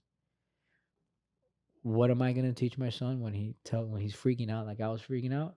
Like ask for help. Because I asked for help from God. I asked for help from my mentors. I asked for help from all these different people. I sat down with, these people. Like, how'd you do it? How'd you overcome it? Oh, boom, boom, boom, boom. So it's, it's, I am beyond blessed. Yeah. I am beyond blessed. And I'll say, going back to God here, is God gives each of us a gift, a talent. Some of us reject that talent.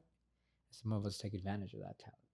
There's a parable of the talents, right? So I love this story. And this is where I feel the one thing that gives me pressure is this parable.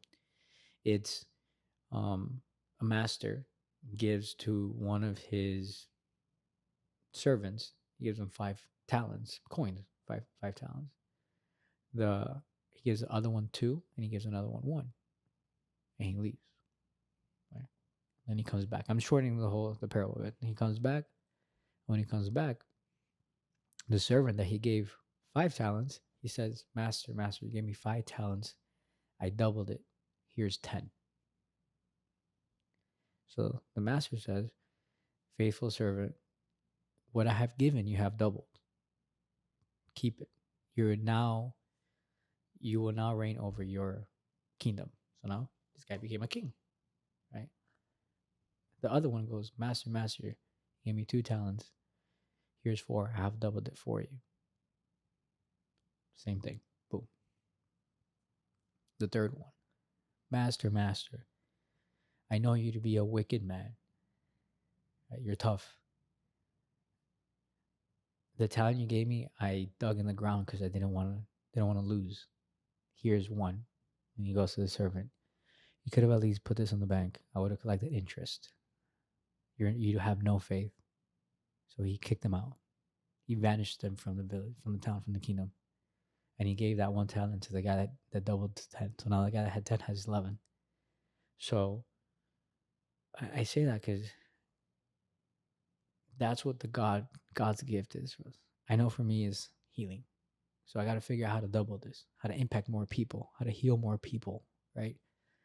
For somebody, it might be whatever, So what I've noticed from these hyper successful people, right? They don't do what they're passionate about. They don't do what they like. They do what they were innately good at. God's gift. So when we reject God's gift, we have a really hard time. But those are the people that try one thing, it gets hard, so they quit, they go do something else. They're like lost. Right? You're lost because you're trying to figure out what to do with life. You're trying to figure out who you are. You're trying to, because you're rejecting. Whatever you're good at, whatever comes easy to you, I don't want that. I don't like that. I want to do this. Oh, this guy just bought a Ferrari, selling whatever it is. Let me go do that. Yeah. So it's, but you're not doing what's good because it might not be sexy, it might not be cool, it might not, you can't visualize how you can create an empire, right? With it. So like you have to be super, super, super, super connected to God and have faith to truly understand what is, and that's why like I didn't close up shop, right? That's why I'm gonna lean on God to figure it out. I'm gonna ask for help. I'm gonna do all these other things. Because those same people, negative $1 billion, negative $100 million, that's what they did. They did what they were innately good at. Right? They leaned on that talent, they leaned on that gift, and they built empires. Right? Yeah. And they did it humbly, and they did it with help. Their men of faith, all these other things, right? So I think that's very important. That's like where faith stands in me, right? Because at the end of the day, I got to lead three other men. I have 3 kids, right? And there's a part of it where it's genetic. Who they are is genetic, right? But there's also the environment. So what environment am I building? And what example as a man am I going to be? Because I'm 33 now. They say in 70 years I'm gone, right? But throughout that, there's 3 other people that can impact this world. What are they doing? Are they taking or giving? Right?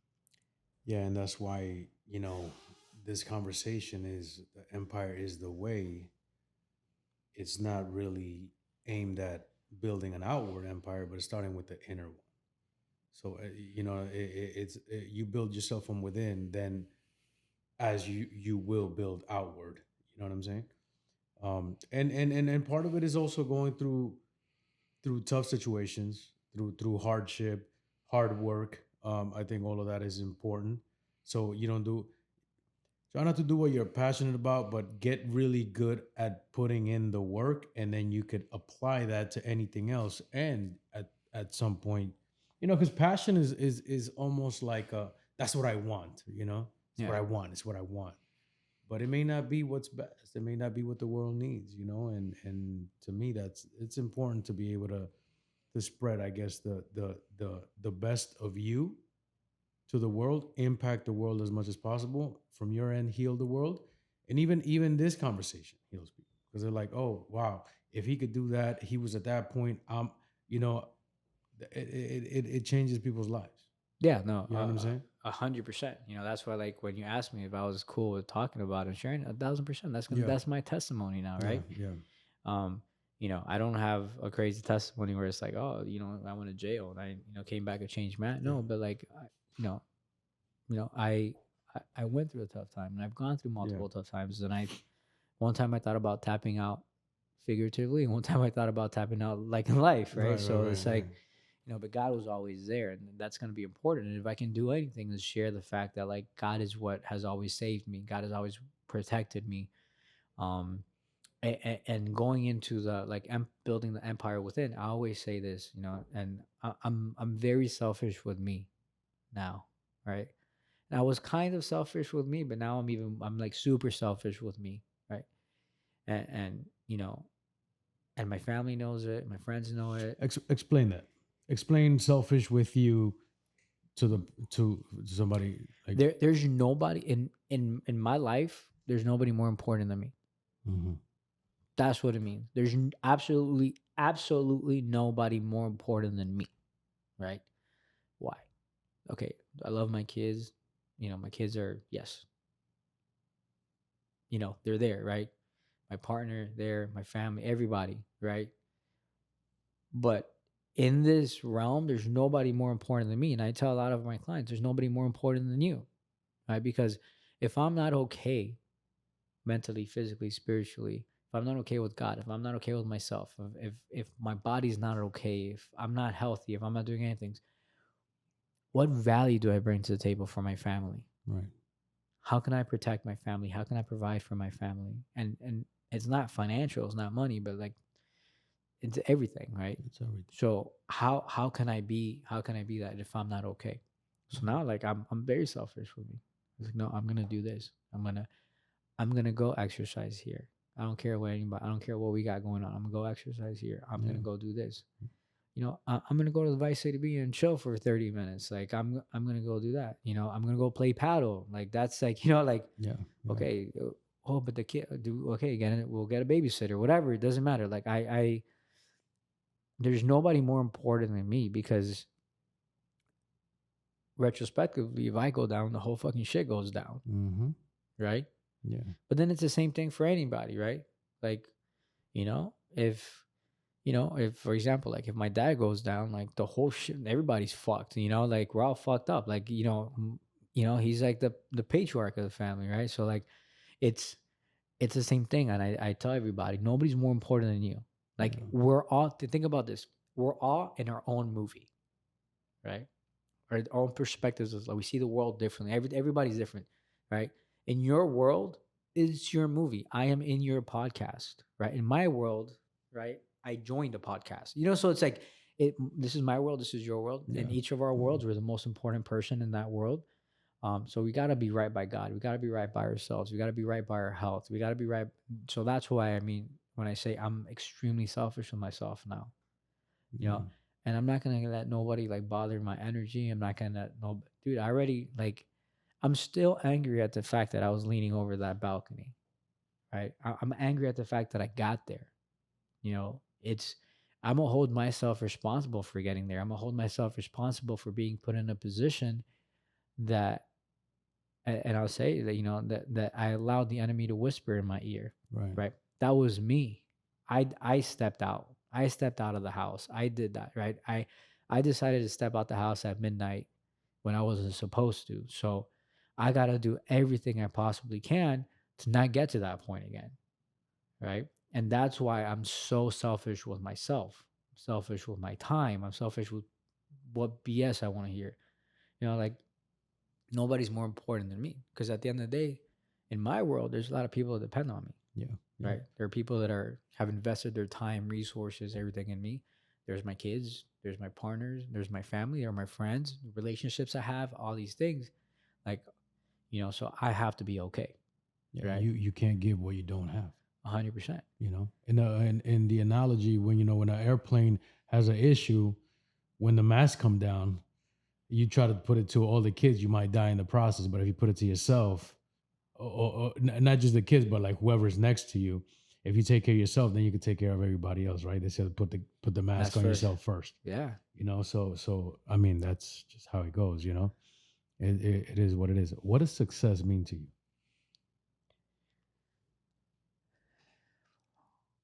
Before, my answer would be like some financial shit, right? Right, right. Um, but it all varies because I told you 2021 we went on a crazy run, right? Like from 21 to 23 we went on a crazy run. I think business was super successful. It was like 2xing every year. We're growing the whole thing. And at one point, I remember in 2021, I asked, I told one of my clients, like, oh, my goal is to retire in 5 years. And then she's like, what are you going to do if you retire when you retire? And I said, well, I'll either go to the beach to the sunrise or I'll take the boat out. Then after I do that, I'll go to my favorite coffee shop, obviously Vice City Bean. And you love that spot. I love that spot. That spot, like, I spent 7 years going there, right? Yeah, So yeah. I became like a second home to me. So I go there, sit down, I'll read a book, write on my journal, do some like personal stuff. Then I'll go work out. After I work out, I'll have breakfast. I'll chill with the kids, have breakfast with the kids. Whatever business I'm running or whatever I'm doing, I'll do some work, 2-3 hours, whatever. And then go have lunch with the kids, chill with the kids. That's it. I'm good. I'm fine. And then she's like, what are you doing now? I said, well, she's like, what did you do today? And I said, well, I got up early. I went to South Point, saw the sunrise, got on the water, swam on the beach for a little bit, showered, went to Vice City Bean, read a book, worked on some stuff I wanted to work on, worked out, went home, had breakfast, took Hector to the pool. And then I went home, showered, and I'm here with you. And she's like, okay. And she's like, when do you leave Infinity? And at that point, it was like 12 o'clock. I'm like, I'm going to leave like at 3 o'clock. And then she's like, what are you going to do? Like, oh, I'll probably take Hector to the pool and, go to dinner at a restaurant. She's like, you're fucking retired. Bro, that hit me like, Boom. bro, I felt like I got hit by a train. You understand? I almost like started getting a migraine. Right. I was like, wait a minute. And then I sat back and I was like, wait. But I'm not where I want to be. Right? So, for me, so at that point, that's when like I doubled down and like really grinded even harder. And that brought the challenges that I'm facing now.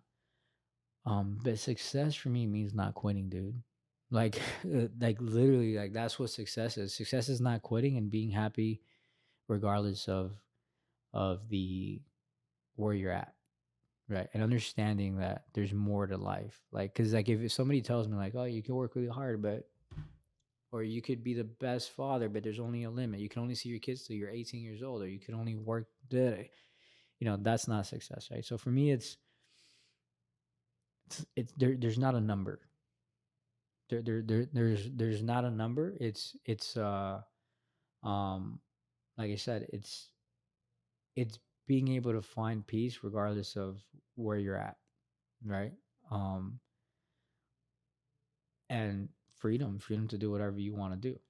Now, on a personal note, like, what is the outcome I'm trying to accomplish, right? So I think like there's different chapters of success, right? And for this, or there's different books, right? Before, success might have been graduating high school, success might have been graduating college, success might have been landing that $100,000 job, right? So like I feel like there's these chapters of success, right? And for me, and the pursuit that we're in now, right? And what we're trying to build is we're trying to build a unicorn, right? And I know I've seen it. God gave me the vision. Like they say, God doesn't give you, God will give you the vision of the end, but He's not going to give you the vision of how to get there, right? Is building a unicorn, $1 billion company, right? And that's where like most of my effort and focus is on. And I think like that would be a success point, right? um uh and I think I can measure the success of it is, how little damage I am by the time I get there, right? Right, right. So, Or who you become in or that yeah, journey. yeah, who I become the journey. So I think like I think su- I think success is the constant improvement of yourself while trying to accomplish whatever it is that God put you on this earth to do.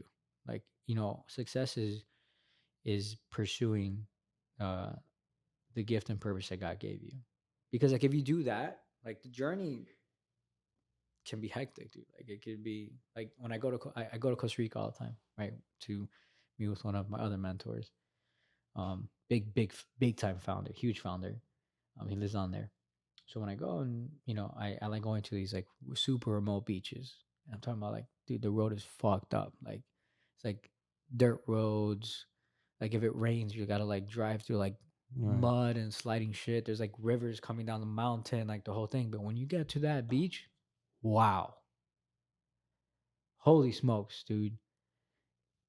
Some of the most beautiful landscape you'll ever see. Like, wow. But the road was so fucked up to get there. Right. So there's a bit of like a reward. Yeah, so Yeah. it's like being able to under success is not quitting, like I said, like Yeah. because you can go through this imagine you're going through 3 miles of the most fucked up terrain, right? The whole thing, right? And like halfway you can be like, you know what, fuck this, I'm gonna go back. Like this sucks, right? But if you don't quit, you get there and you're like, wow, this is like wow, right?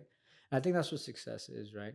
Too many people don't experience success because they quit, Yeah. right? They're always going through arduous times, right? Because the thing is, whenever you do something, you are going to go through a hard time, arduous time, right? And then you got to, you go from arduous time, then you build a little bit of momentum, and then after you build momentum, then you start climbing and you start being good at it, right?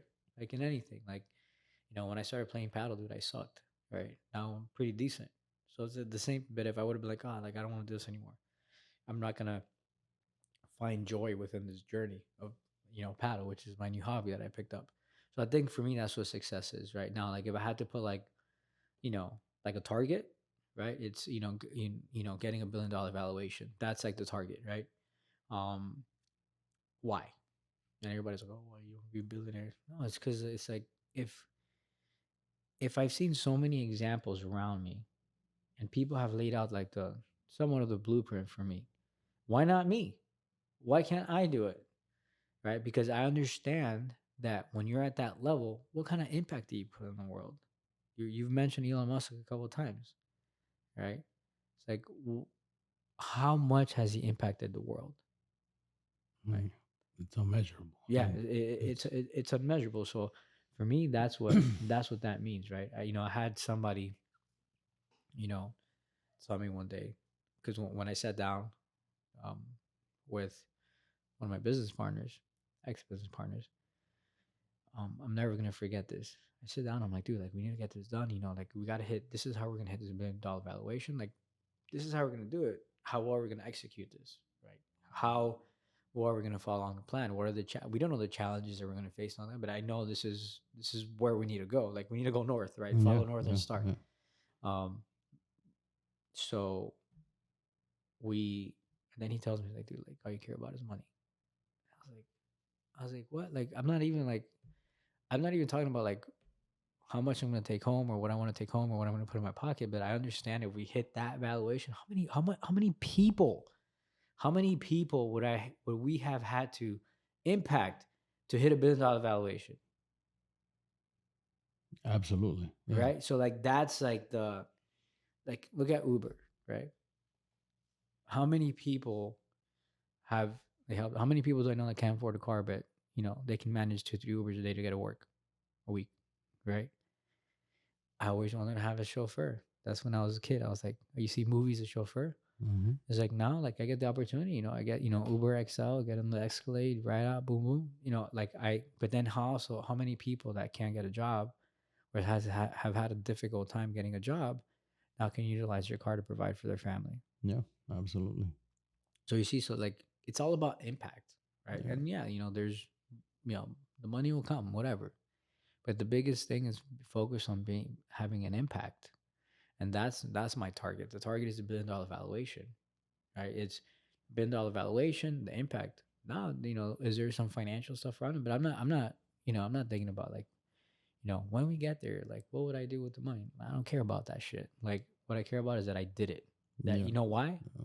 Because when I do it, somebody's like, oh shit, he did it. Look, oh, that's a guy from the podcast that thought about jumping off the balcony, right? And look at what he did. He could do it. I could do it. Yeah. I first heard that idea from Tony Robbins a while ago. And he said if you want to be a billionaire, you have to solve a billion problems, so to speak. A billion people's problems. That's the impact. It's the billion people you helped along the way to get to that billion. It's not like I totally understand how the whole. It's not about the billion. It's about impacting the billion that leads to the billion. Yeah. You know what I mean? 100%. Like right now, for example, Empire Inc. is a company, right? Yeah. We've been open for 15 years, and we've, like we were talking about before, the 5-star reviews. I'm big into my 5 stars because maybe I'm at 4.9 now, but it simply says that you're doing something right, and people are willing to go out of their way to let the world know that they are. Yeah. So we have like over 5,000 5-star reviews. So every time I see like a bad one, I come in, I'm like, what happened? Or, if it happens, we tend to look at like the negative first because we want to fix it and solve it. But it's about 100. We've serviced about 160,000 people already. And from a tattoo perspective, you're like, okay, cool, you guys did tattoos, but you don't know why that person came to get a tattoo. That person might have been suicidal. That person might, it might just be a therapy session. That tattoo right there, they were looking for a way to find courage to get to the next level. You know what I'm saying? So in from the way that I look at the tattoo industry and what I've learned, because I myself did so many and met with so many people, and that's why I can have these conversations because I've done the work. Yeah. You know what I mean?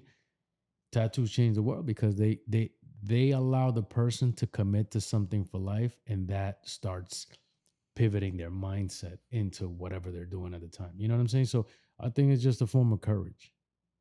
We're adding more courage into the world, so to speak, through art. No, you know what I'm saying? Look, and I'm even going to speak to, with my perspective, right? Like, I have tattoos prior to, you doing my, my hands. But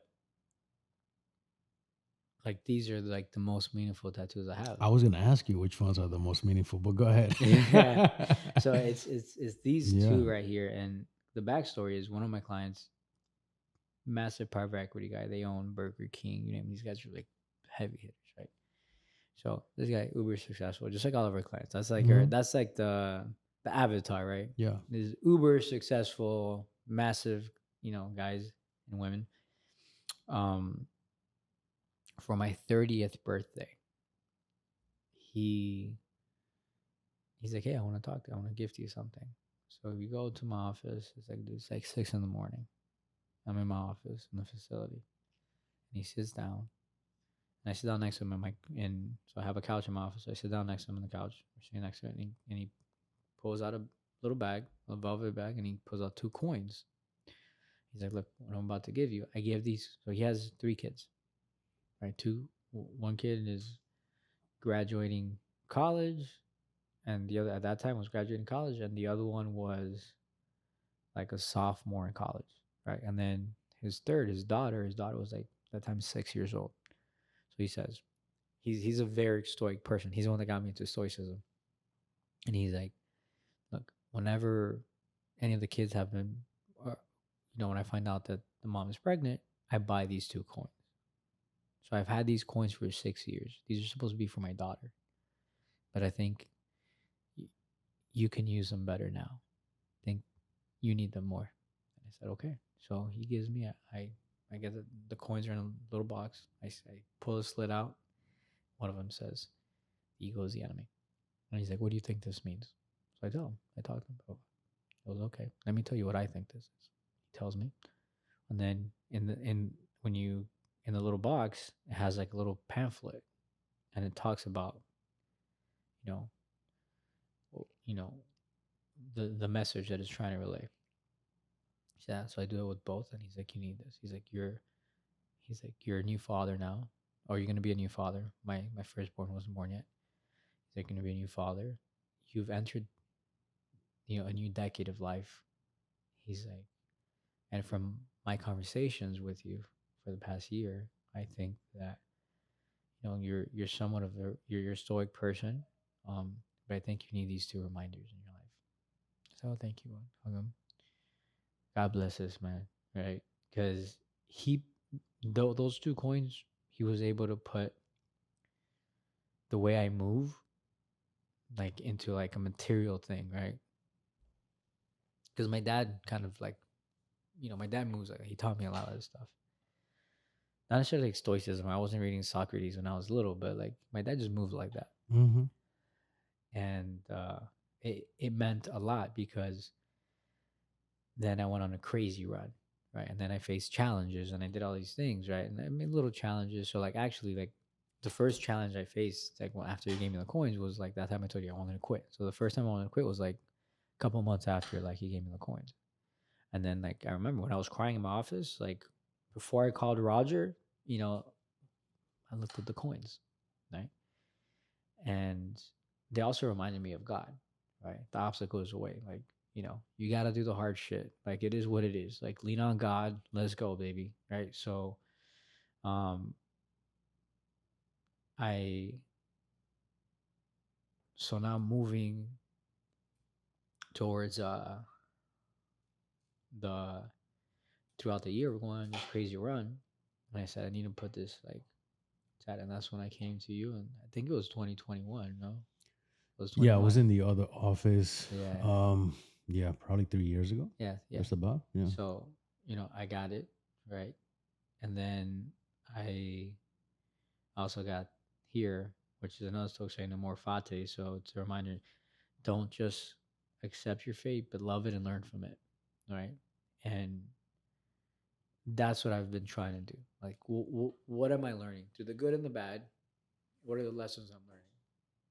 And like one of the prayers I say, ask God for guidance and for me to be able to learn from what's happening around me, right? So that's very important, right? So like, can God, like, I want God to guide me in every decision, everything I do, every single day, and then what can I learn from all what I experienced throughout the day, right? And that's what like a more fate for me means, right? Like, don't just accept your fate, don't just love it, learn from it, right? So that's like very important. So these are like very meaningful, and the cool thing is it's funny because like everybody's like the ego's enemy. So it's a book too, right? It's the title of a Yeah. book, and people are like, "Oh, you read the book?" And I'm like, "No, but this is what it means to me." So I get to share. It's become like a really cool with strangers, right? Like strangers. Like I was at a park with my kids down in Pinecrest,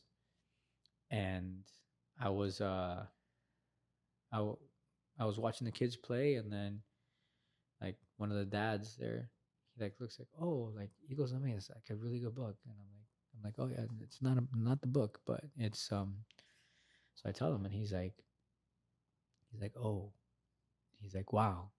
And then we sit down and had a conversation. Then he tells me like all the stuff he's reading and how important like this was very actually like how important stoicism is to him, but also God.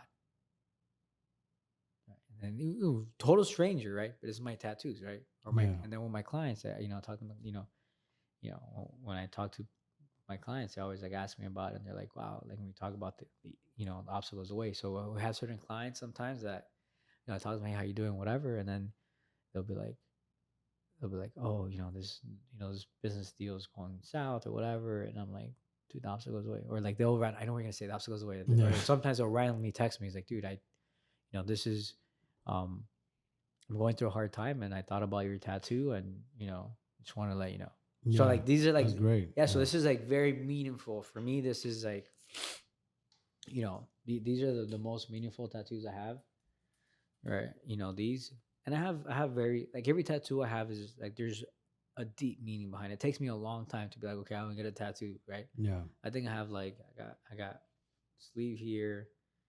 Also, that's like one big giant one. I have one here, one here, I have one here. My hands, my fingers. I have on my thigh.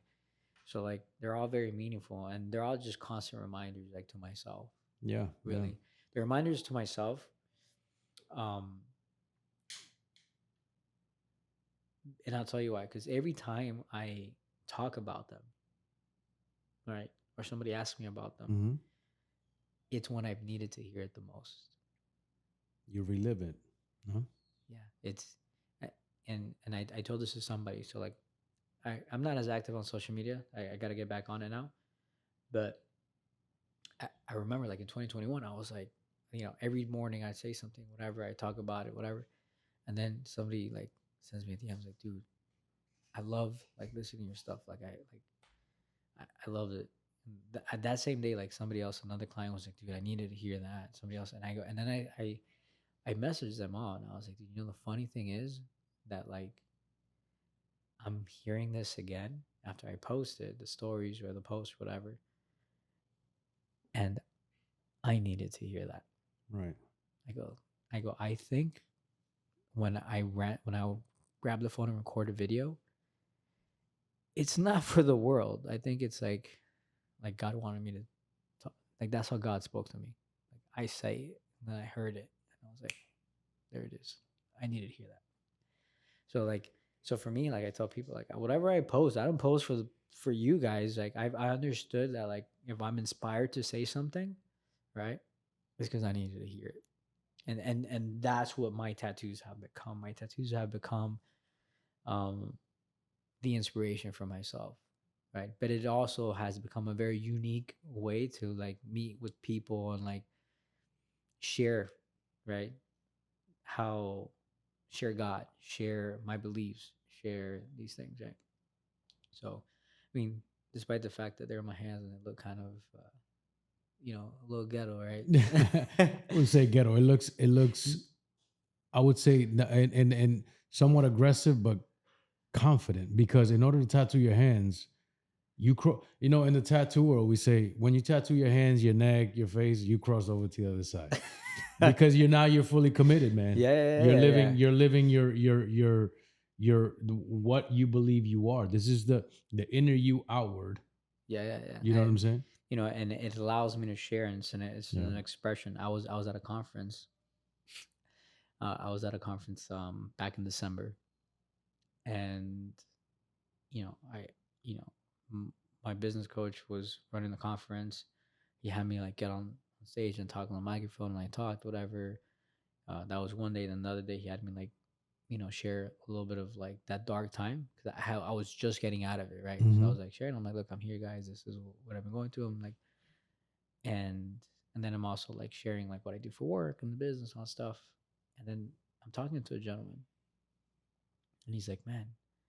And then he starts asking me about the business and the science of what we do, and I'm like, dude, I'm a nerd, bro. Like I'm a nerd that looks like a little thug or something. Like I said, I got the braids, the tattoos, the whole thing. I'm just missing the grills, right? Yeah.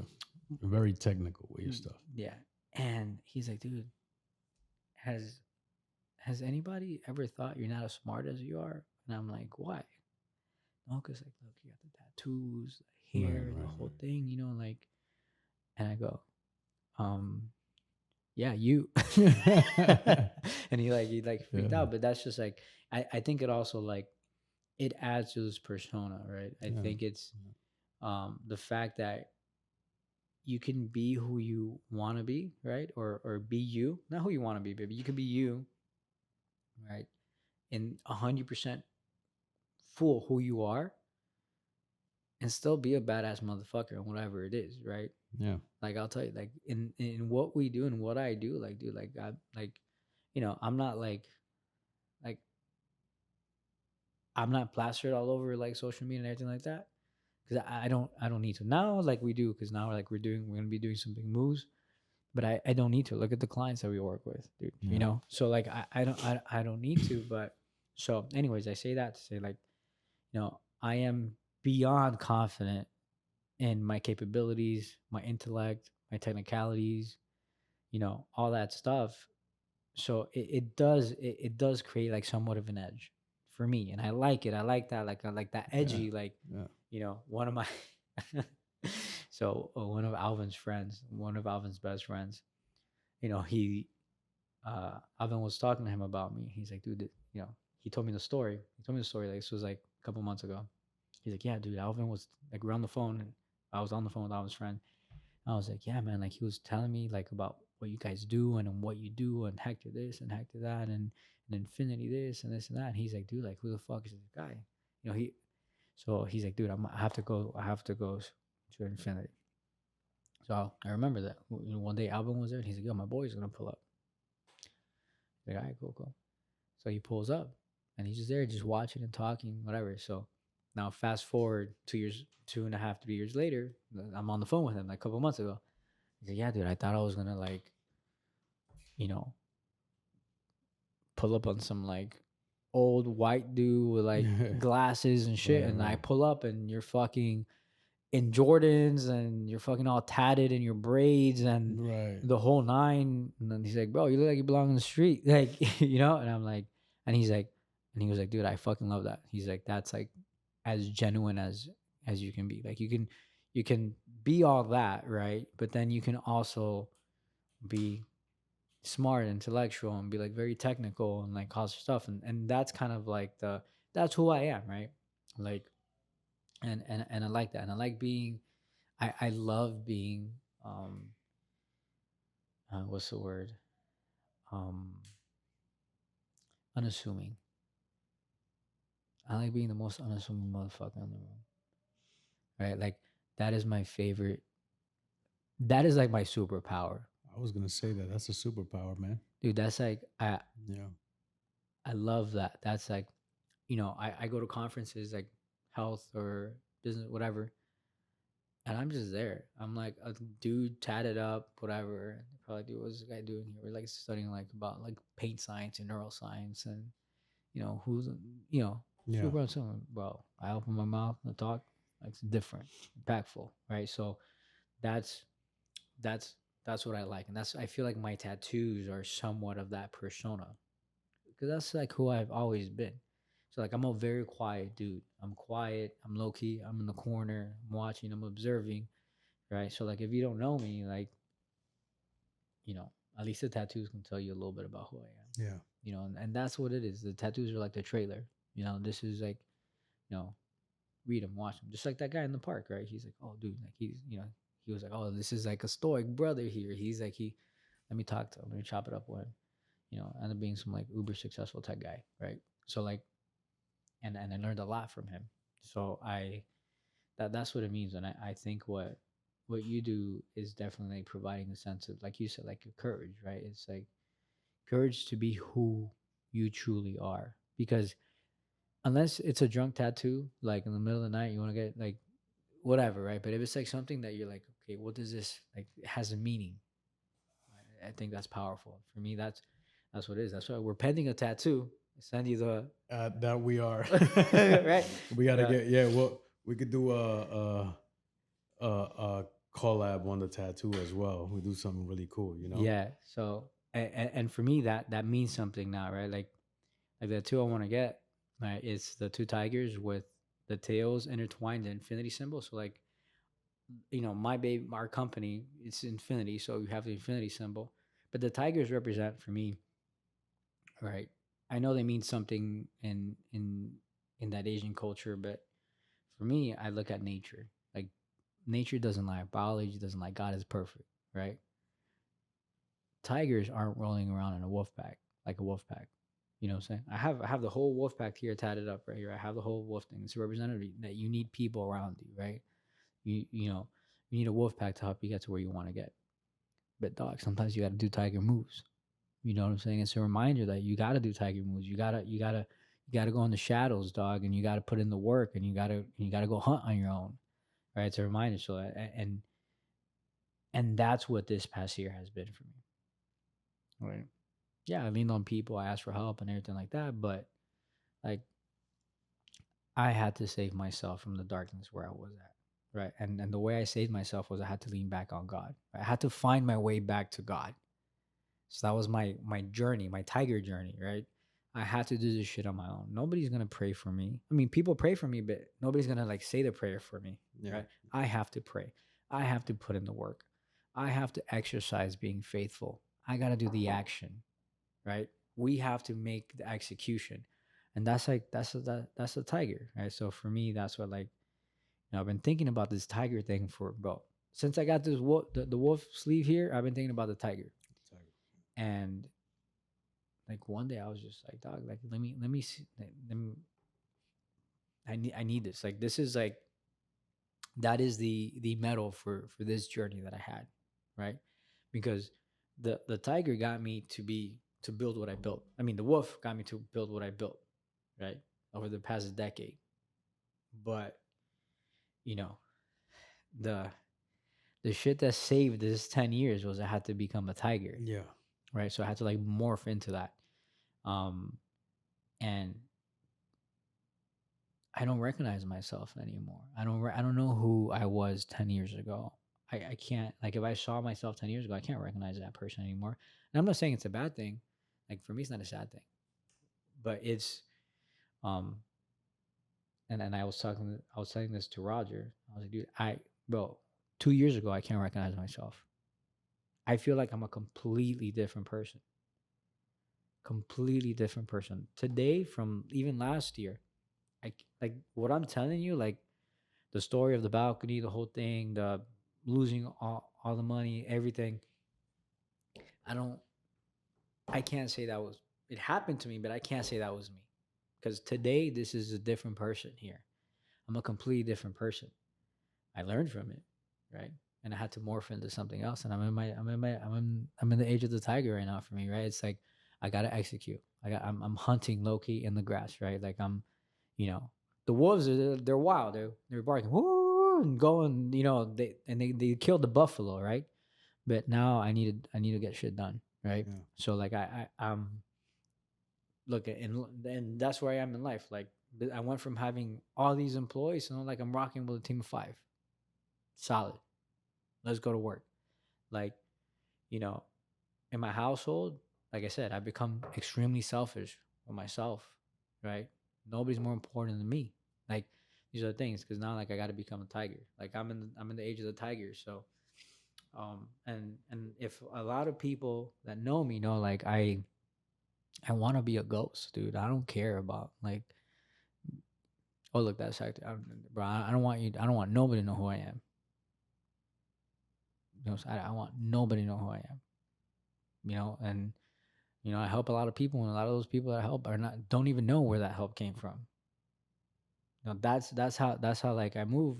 Saying like you're in the Bible, your right hand should not know what your left hand did, and I move that way. And I think now like I'm identifying more with that like tenacity that like a tiger moves in the shadows, bro. You don't hear a tiger like the tigers are some of the big cats that kill the most people in India. Like they don't know, bro, they'll hunt a buffalo by themselves. Yeah. And the buffalo never knew where the dude came from. So like that's what I want to be. I want to be like I want to go in, bah, kill a buffalo, go, nobody sees me. Like that's just like because I feel like that's just who I am, dude. Like that's what unassuming. I'm the unassuming predator. You're not gonna catch me. The superpower. Yeah, that's where I feel the most comfortable. And right now, talking about that, like I feel like invigorated. I feel powerful. I feel, and like, and that's what that tattoo that we need to do coming up. That's what that means to me. That like, that's the new evolution, right? Yeah. That the next phase of my life, and that might last just a little bit. It might be a short time that I need to be that tiger, but it's a reminder that, you know, I do need to lean on people and help people, but then I gotta get shit done myself, Sure. and that's what it is. Like, look, I'm this past year, I'll come home, spend time with the kids, do whatever I gotta do. Then I'm grinding from like 7 to midnight. Right? Nobody knows about that shit. Nobody knows that I pretty much like personally funded Infinity for almost 6 months, right? You know what I'm saying? And nobody needs to know. Yeah. Now you know because we're doing this. But I'm saying like that's just who I am. You tiger mode, baby. Like hunt, kill, disappear. Hunt, kill, disappear. Hunt, kill, disappear. Like that's where I'm at, bro. That and that's how I like to move. You know what I'm saying? I think that's why too. Like some of the clients that we have that I obviously can't mention, um, they really like that, you know, because that's all, and I'm owning that now. That energy, like I'm owning. Like this is me right now. Yeah. Like, this is what my family needs. This is what, and I always feel like when I have a thought in my head, right? That's God given. God gave me a message. Here it is, right? And that's just how I gotta move. Because trust me, bro, some of these people that I that we work with, dog, they're wearing the Timex with fucking flip flops. But currently, right now, you know, you don't have enough fingers and toes to count the buildings they have. You know what I'm saying? So like that's just like, and I value that, and that's like kind of the people, and that's the people God put around me. That's what I want to be, and that's what I've always wanted to be as a kid. Yeah. Right? I My journey is crazy. I from when I was 5, I knew I didn't belong here. Like how I got to the United States, we could do 3 hours on that, right? But for Yeah. me, it was like, let me do the work and let the work prove that I belong, and then like don't give me a fucking, I don't care about a little trophy, bro. Just let me do the work. You know, As you said, as you said before, it's all about the outcome, man. That's really what it is. the outcome. The outcome. Too many people are worried about the other shit, bro. What car am I gonna buy? What what shirt am I gonna wear? What How do I need to market? How much money am I gonna spend on ads? How am I, all that stuff is important to run a business, but like, dog, you can spend $1 million marketing a shitty product, you're gonna go bankrupt. You know what I'm saying? Like, so you got to find a balance, and the balance is to be the best. It's like a restaurant, right? Or I say you tattoo. You guys are like some of the best tattoo parlors out there, right? Mhm. What if you start fucking, I don't know, selling shoes? Like, Yeah, you it's not gonna work. it's not gonna work. And then you're wondering, like, or to say you weren't as successful as you were doing tattoos. So you said, oh, you know what? Let's start selling like vapes. So make Yeah. some a little bit of revenue. That's not gonna save you, dude. No. All the extra shit is not gonna save you. What's gonna save you is doubling down and getting the best tattoo artist to provide the best fucking experience. Yeah. That's it. And you've done it. I mean, 15 years in the game. Like, Yeah. you shared a lot. I've learned a lot from you. So that's what you have to do, bro. Yeah, and I mean, it's all a ongoing journey, man. Don't plan to retire either. Just I'm already retired. Just like, you know what I'm saying. I'm living Yeah. the dream, and I want to continue being able to, like, share that, Yeah. through the people that come.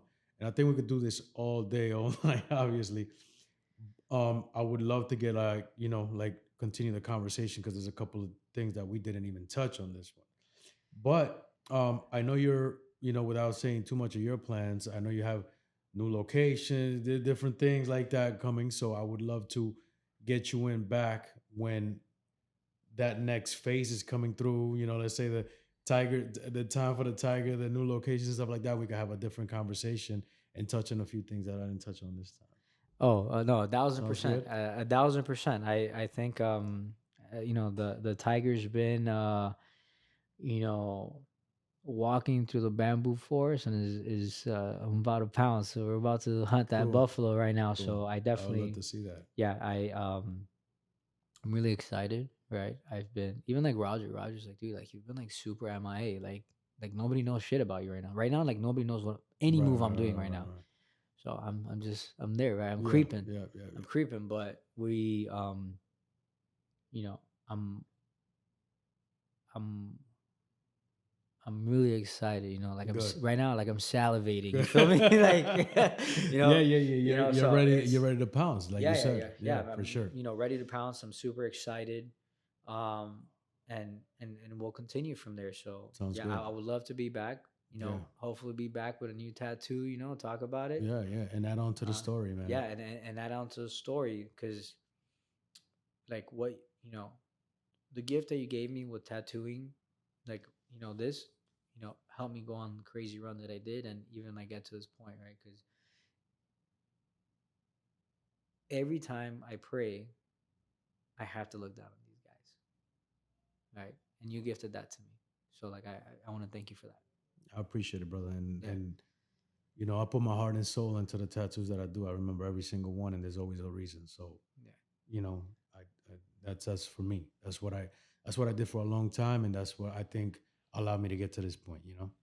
Yeah, So I appreciate you committed to God's gift, brother. And if you decided to go in the construction business, I don't know if you'd be this successful. Right? it. I would like to believe yes, but you never know, right? You Until never know, try, yeah. but this is now it's put you in a position to be able to do other things, Yes. right? And before we end, I know before we end it, I always tell people like focus on that gift, and anything that's not related to that. Because right now we hear like, oh, you got to have 7 streams of income. You want to be a millionaire. You got to do this. You got to do that. Whatever. Right. You have reached the level of success you've reached not because you've done this. Right.